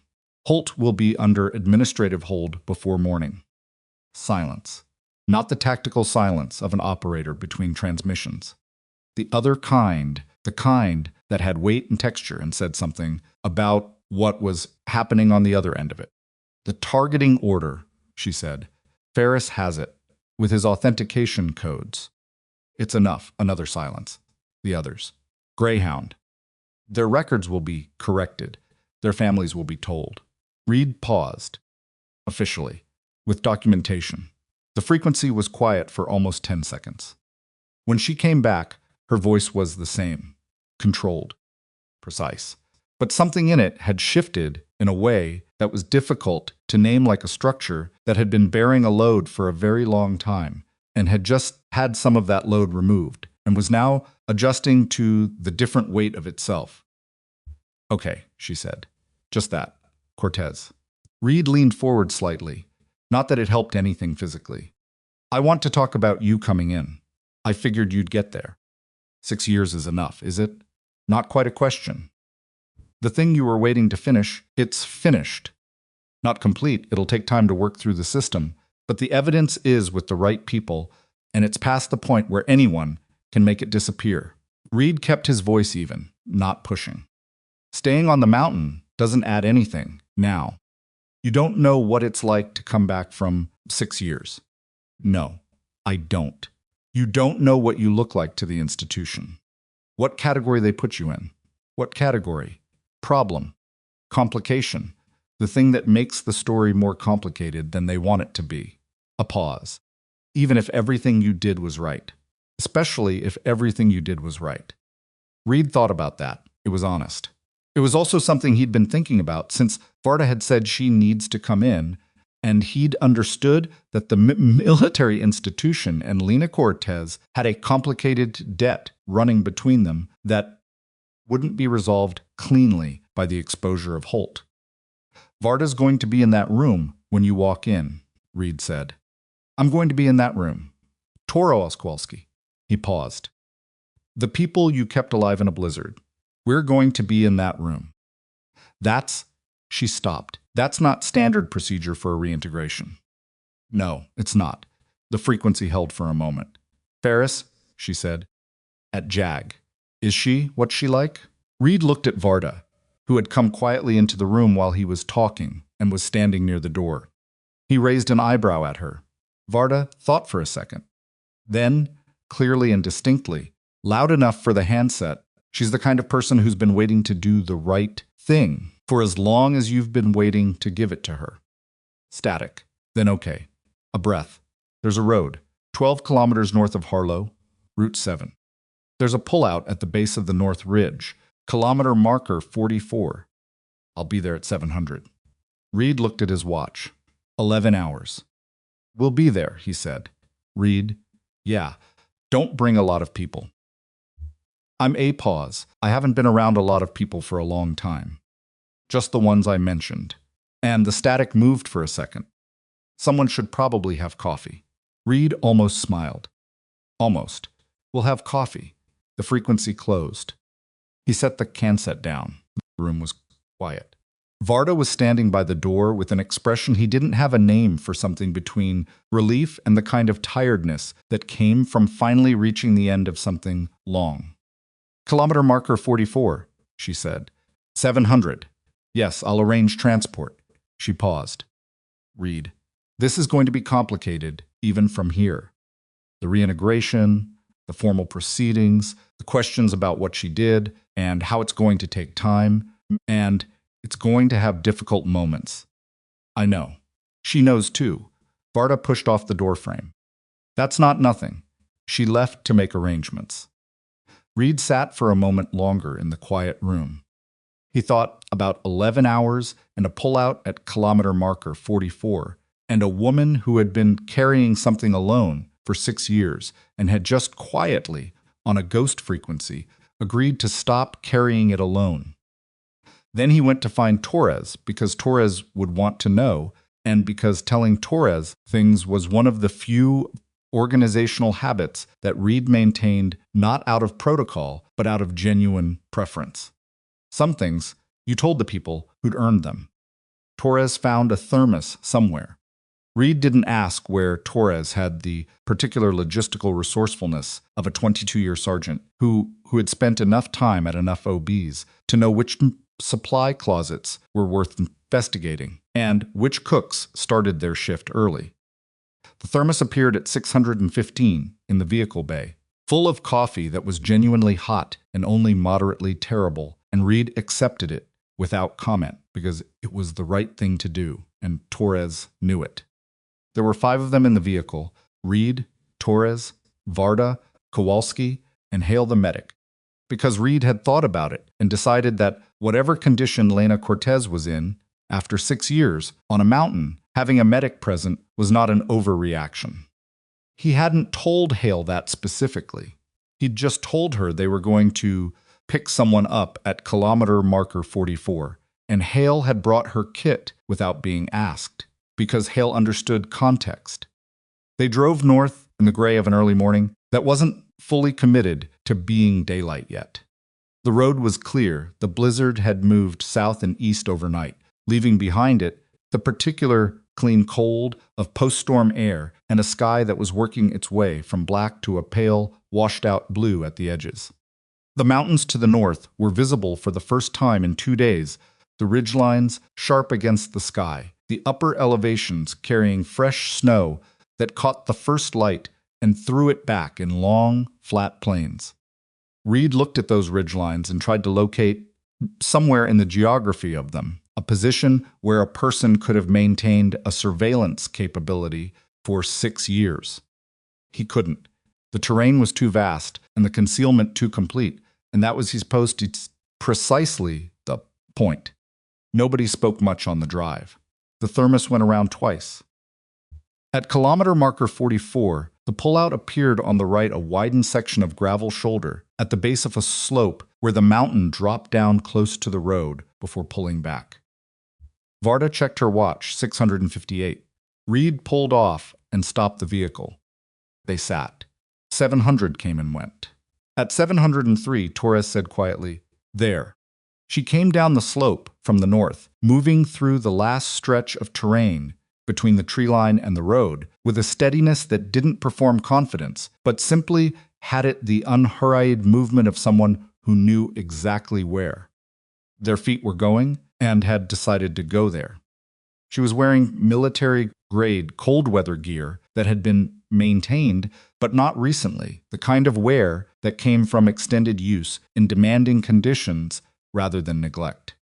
She carried a rifle in the low-ready position that was technically casual and practically anything but, and she had a pack on her back that was loaded in the compact, deliberate way of someone who carried only what they'd decided they needed and had made those decisions a long time ago. She was 33 years old, and she looked like someone who had been outside for 6 years, not destroyed by it, but shaped by it, the way materials were shaped by the conditions they endured. Lean, very still in the way that people who spent a lot of time alone in terrain became still, as if they'd learned to take up exactly the space they occupied, and no more. She stopped at the edge of the gravel and looked at the vehicle. Reed got out. She watched him cross the gravel toward her with eyes that were the specific color of dark amber and that did what trained eyes did, moved across him, quickly, assessed, settled. She didn't raise the rifle. She didn't extend a hand yet either. "Captain Reed," she said. Her voice was exactly what it had been on the radio. Same quality of control.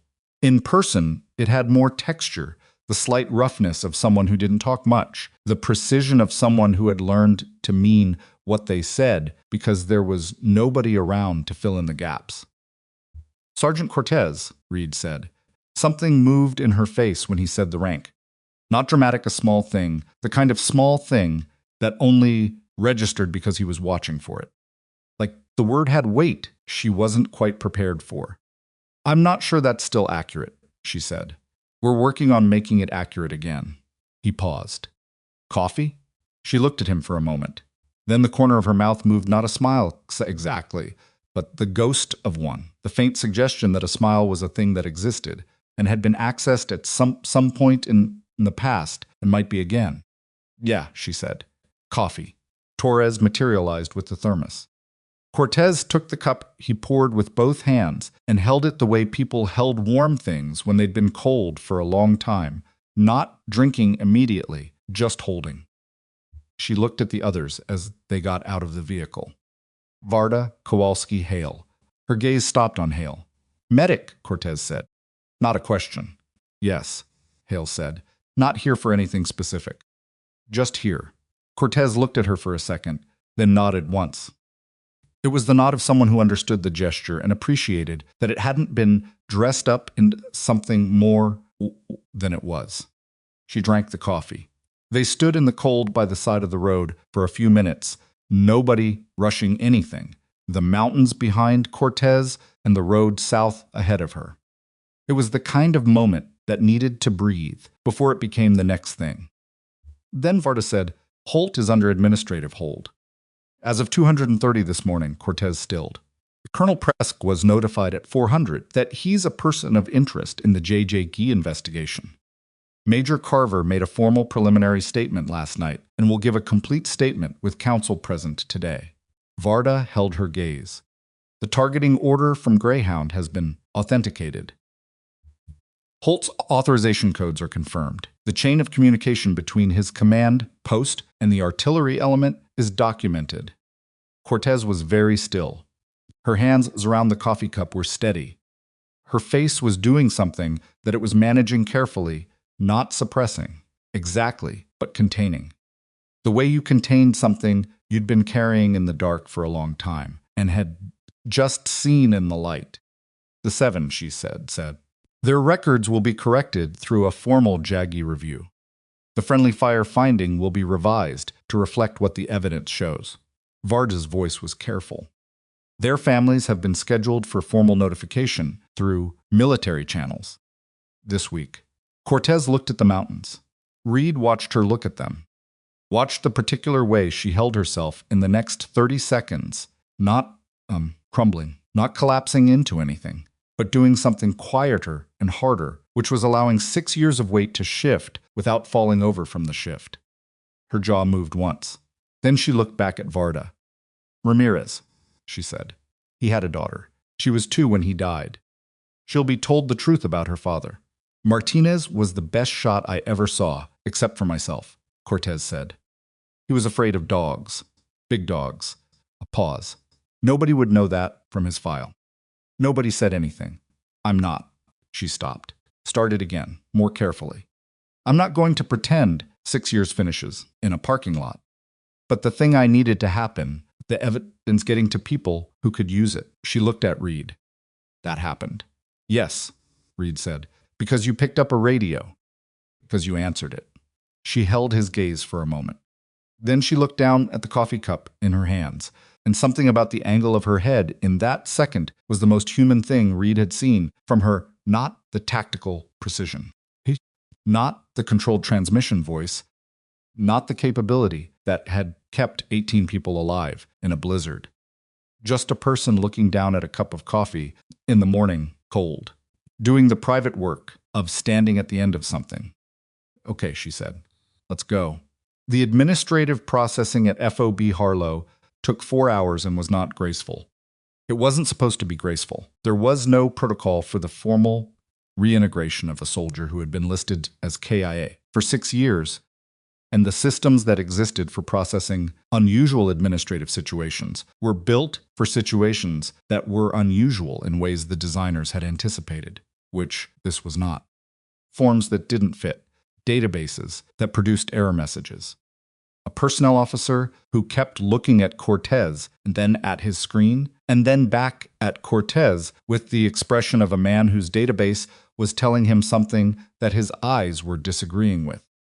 Cortez sat through it with patience that Reed could tell was real because of how it differed from performed patience. Performed patience was smooth. Real patience had texture, the slight tension in the jaw, the controlled boredom, the occasional breath taken a little more deliberately than the others. She sat in the plastic chair across from the personnel officer's desk and answered questions accurately and waited while von Zweig's were looked up and re-looked up. And only once, when a form asked for her date of death, did her expression do something that wasn't patience. Hales, sitting 2 chairs away, said nothing, just put her elbow on the armrest in a way that moved her slightly closer. Cortez looked at her. Hale looked back with the particular professional neutrality of a medic who was not making it a thing. Cortez looked back at the form. She wrote NCZ in the box and moved on. Varda managed the security and intelligence portion of the reintegration personally, which shortened it considerably. The classified elements of Cortez's 6-year operational activity required review at a level above O.B. Harlow's processing capacity, which meant those elements were referred upward, and the formal review would happen at theater level over a period of weeks. What could be processed at Harlow was processed. What couldn't was documented and referred. It was imperfect and slow, and built for a world where dead people didn't return to hand over 6-year intelligence archives. And it showed. By midday, Cortez had a temporary credential, access to the base, and a bunk in the transit quarters 2 doors down from Reed's. She also has a formal appointment with Theater Jag the following morning, which Varda had arranged to happen at Harlow rather than requiring Cortez to travel to theater headquarters before she'd had 24 hours of roof over her head. Reed checked on his soldiers in the afternoon. Diaz was sitting up, color almost normal, the surgical leg elevated, but tolerated. Okafor was eating actual food and complaining about the quality of it, which Reed assessed as a positive indicator. Reyes had her wrist in a proper cast and was dictating messages to her family with her good hand and the focused expression of someone with a list of people to reassure. Briggs had sensation back in both hands and had spent the morning writing his name on pieces of paper with increasing legibility, which Torres reported with the particular dry affection of a man who found this both slightly ridiculous and completely understandable. At 1,600, Reed found Cortez. She was at the north end of the base, standing at the perimeter fence looking at the mountains. She still had her cold weather gear on, though the base was climate controlled. The rifle was gone, checked into the armory as part of processing, one of the many small extractions of the last 6 years that would happen piece by piece over the coming days. She was standing with her arms at her sides and her shoulders at a particular angle that Reed had learned to read as thinking rather than standing. The particular posture of someone whose mind was working somewhere that wasn't the immediate environment. He stopped beside her. The mountains to the north were clear now, the post-storm sky still holding its washed-out blue, the ridgelines clean and exact against it. Cold, enormous, indifferent.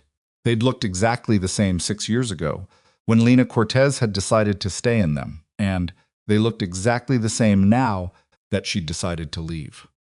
"I keep looking for my position," she said, without turning. "From down here, you can't see it, but I know where it is. Good hide, very good hide." A pause. "I built it over 3 weeks when I first went up. Kept improving it. By the end, it was more comfortable than any bunk I had when I was active duty." Reed let that sit. "You don't have to talk about it," he said. "I know." She was quiet for a moment. "I'm not sure what I'm supposed to do with daylight hours that don't involve surveillance or maintenance or position security." Another pause. "That probably sounds no. It sounds honest." She looked at him then. Something in her face was less guarded than it had been at the kilometer marker, the incremental effect of several hours inside walls, with people who weren't trying to manage. "Varda told me you pushed for the log request before Carver could seal it," Cortez said. "That you had Carver's name from her and put it in the debrief record before the debrief was over. It needed to be on record. You didn't know me. You'd talked to a voice on a radio for about 40 minutes total." "The voice on the radio kept 18 people alive," Reed said. That was sufficient. Cortez looked back at the mountains.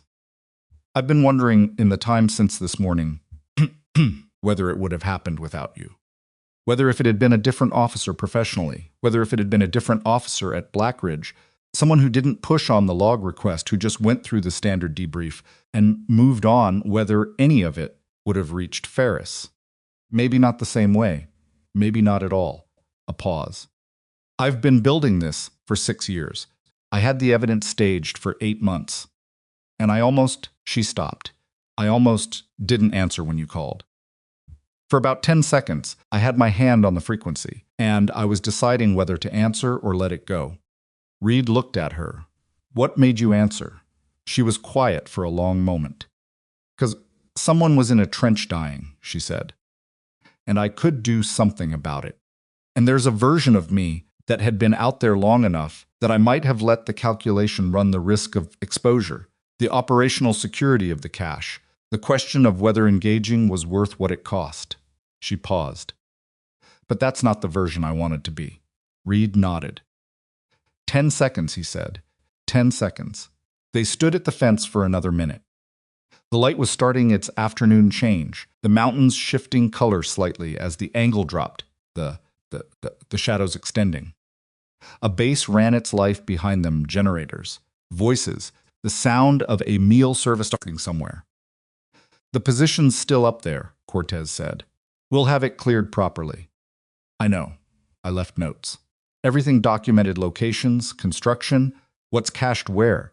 A slight pause. "I left notes for the hide too, the sight lines, what you can see from the north face in summer and what you lose in winter." She paused. "Whoever goes up there, it's worth knowing. I'll make sure it gets to the right people." She nodded. Then, after a moment, Reed.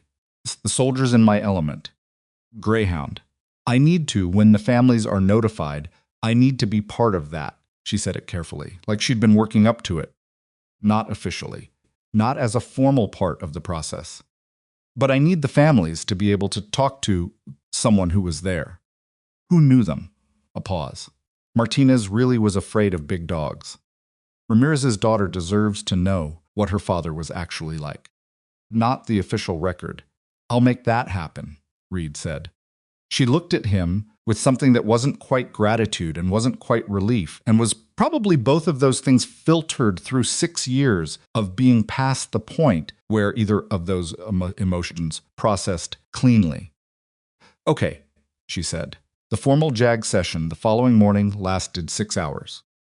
Colonel Sandra Ferris was exactly what Varda had described, a woman who had been waiting to do the right thing for as long as the evidence had been building, and who now had the evidence and was doing it with the focused efficiency of someone working through a backlog.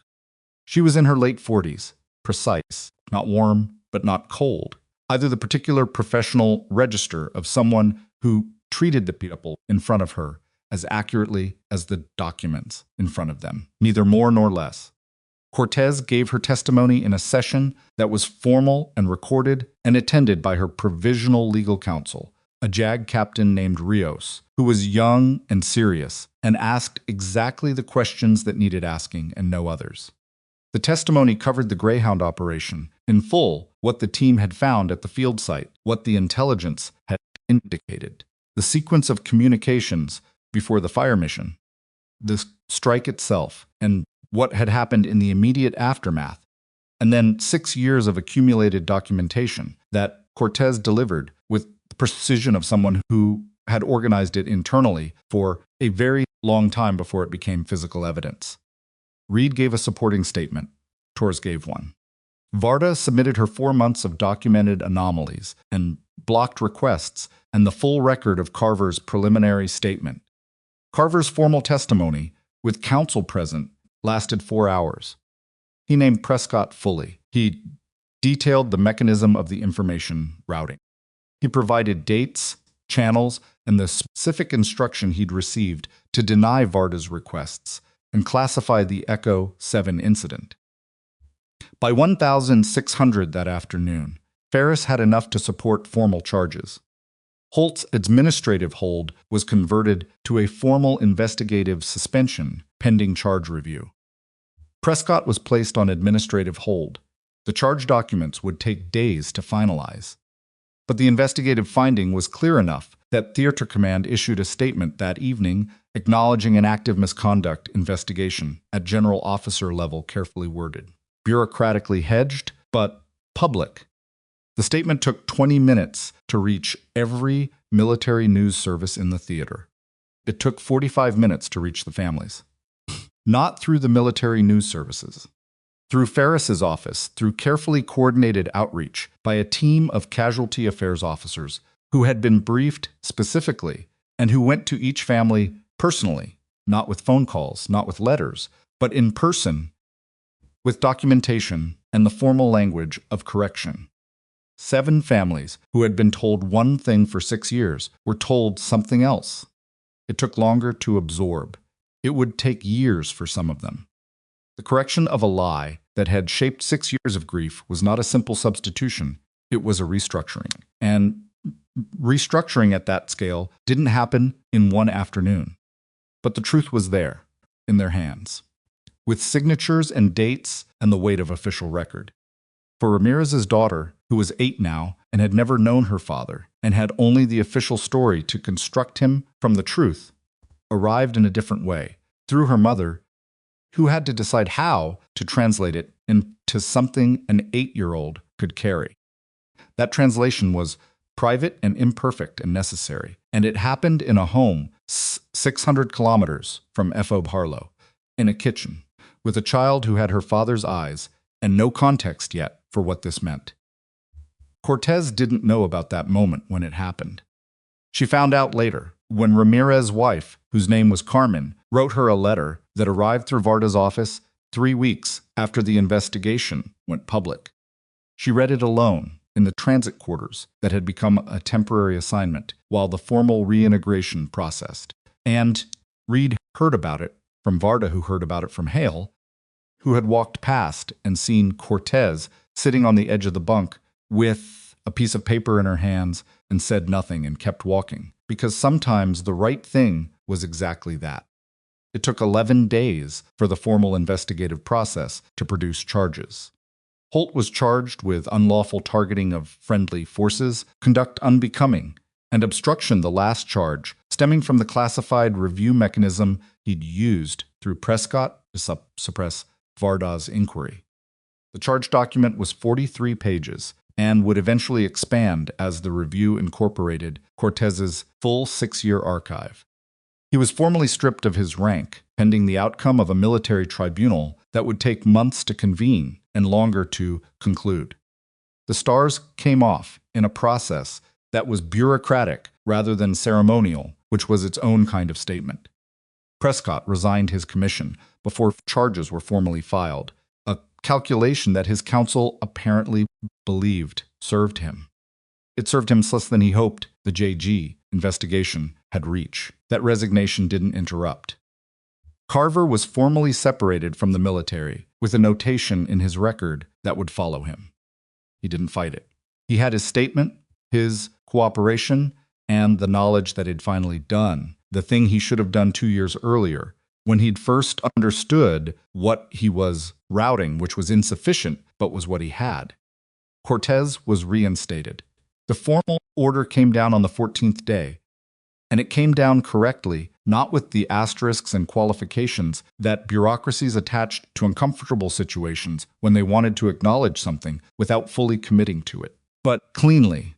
Sergeant Lena Cortez, reinstated at her previous rank with service credit for the intervening period, calculated as active duty under special circumstances, which was a classification that had required 3 people at theater level to agree on, and had involved 2 separate legal opinions about what the military's obligations were to a soldier who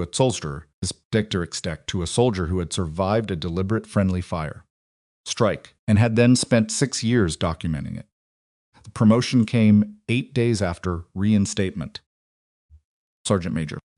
Reed heard about it before Cortez did, which was not how it was supposed to work, but was how it worked anyway because Varda had her sources and wasn't above sharing relevant information with people she decided she trusted, and she decided she trusted Reed somewhere around the point where he'd put Carver's name in the debrief record, before the debrief was over.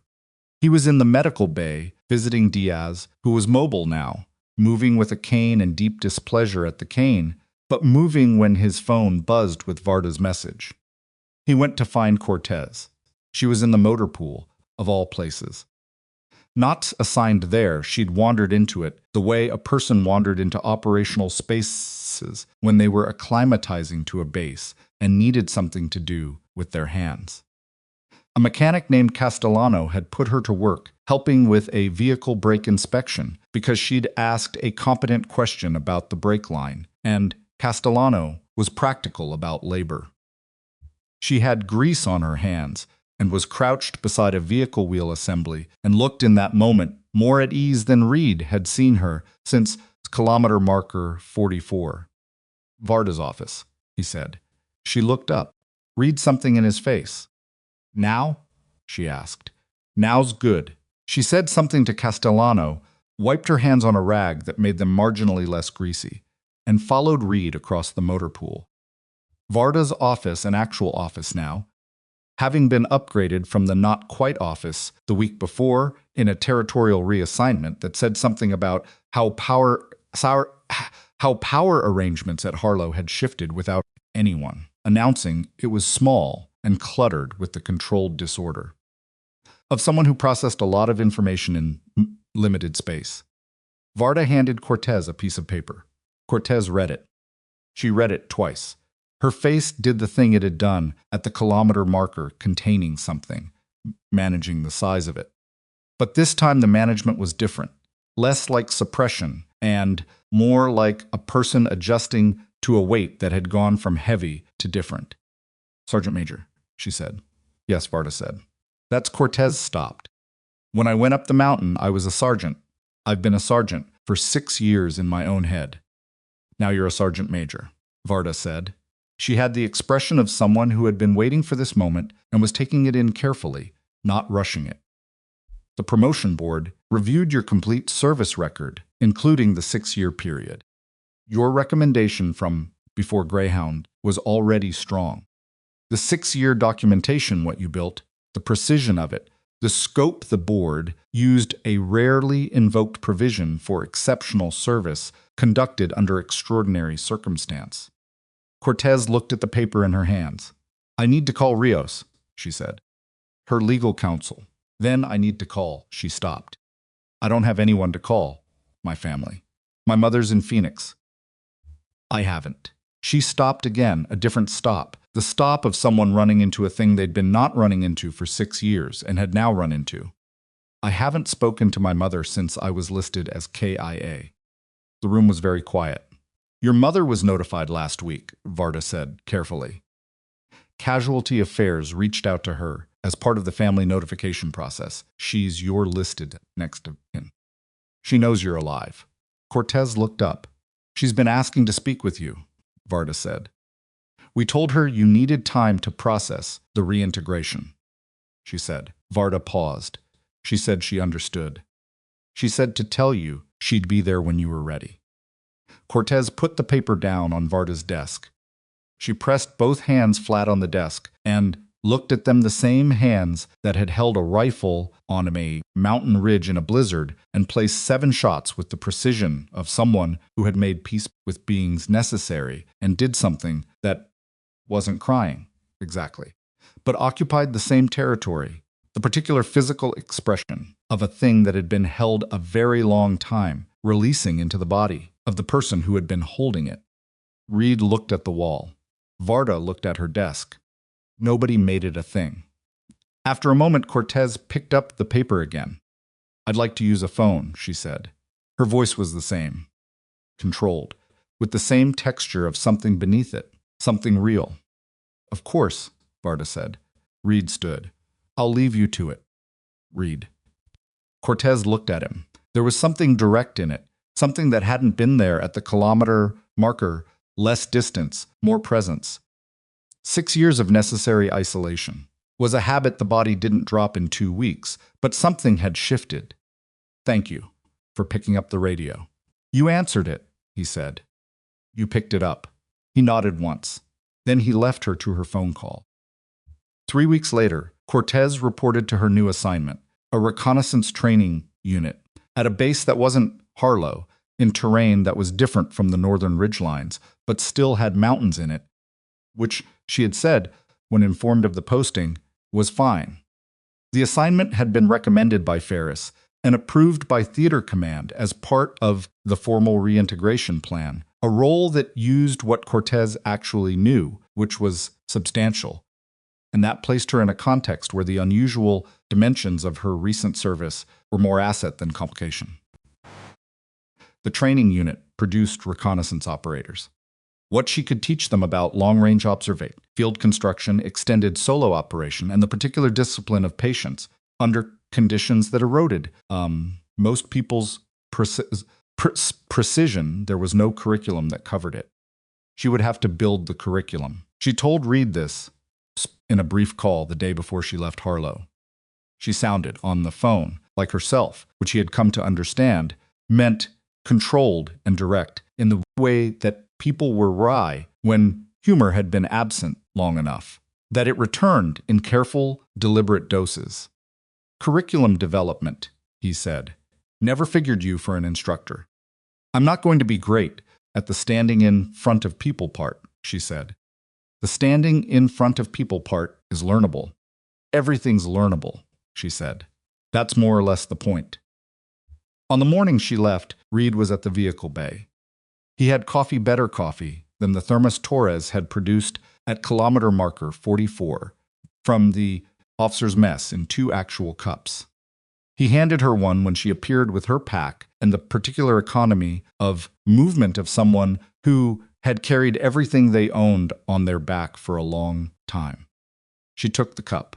She looked at the mountains to the north, the last look, the one he understood she was taking intentionally.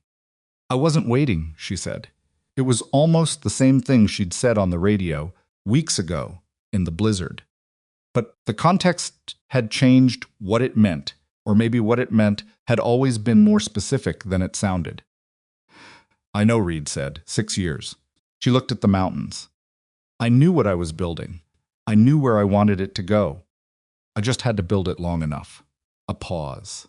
I thought about leaving. More than once. The second winter was bad. The third. She drank the coffee. But leaving meant the truth stayed buried. And I wasn't willing to carry it alone forever if I could do something else with it. You didn't carry it alone forever. No. She looked at him. No, I didn't. The vehicle that would take her to the airfield was waiting 20 meters away. The driver was patient. He'd been told who he was driving and had the sense to be patient. Cortez drank the rest of the coffee and handed the cup back. She picked up her pack, adjusted the straps with the automatic precision of someone who had adjusted them 10,000 times. Looked at Reed one more time, not with anything that needed words, but the kind of look that registered, that said this happened, and I know it happened, and that's sufficient. She walked to the vehicle. Reed stood with 2 empty cups and watched her go. The mountains to the north caught the morning light and held it the way they always had, indifferent, enormous, without knowing what they'd sheltered, or what they'd witnessed, or what had been built inside them over 6 years, by a person who had decided that survival wasn't enough. That survival had to be for something. It had been. The dead had their names. The truth had its documentation. The man who had ordered 8 people killed to protect himself was answering for it in a process that would take months and produce a result that would be, at minimum, the official record of what he had done, which was not everything, but was not nothing, and was more than 6 years ago anyone had believed possible. And a woman who had been a ghost was a sergeant major now, driving south toward a new assignment, and a curriculum she'd have to build from scratch, and a phone call to her mother she'd already made and wouldn't discuss in detail because some things were private in the way that mattered most. Reed stood in the vehicle bay until the transport disappeared through the gate. Then he went to check on his soldiers. Because there were still soldiers to check on, and checking on soldiers was something he understood how to do. The strongest people are rarely the ones who carry the truth loudest.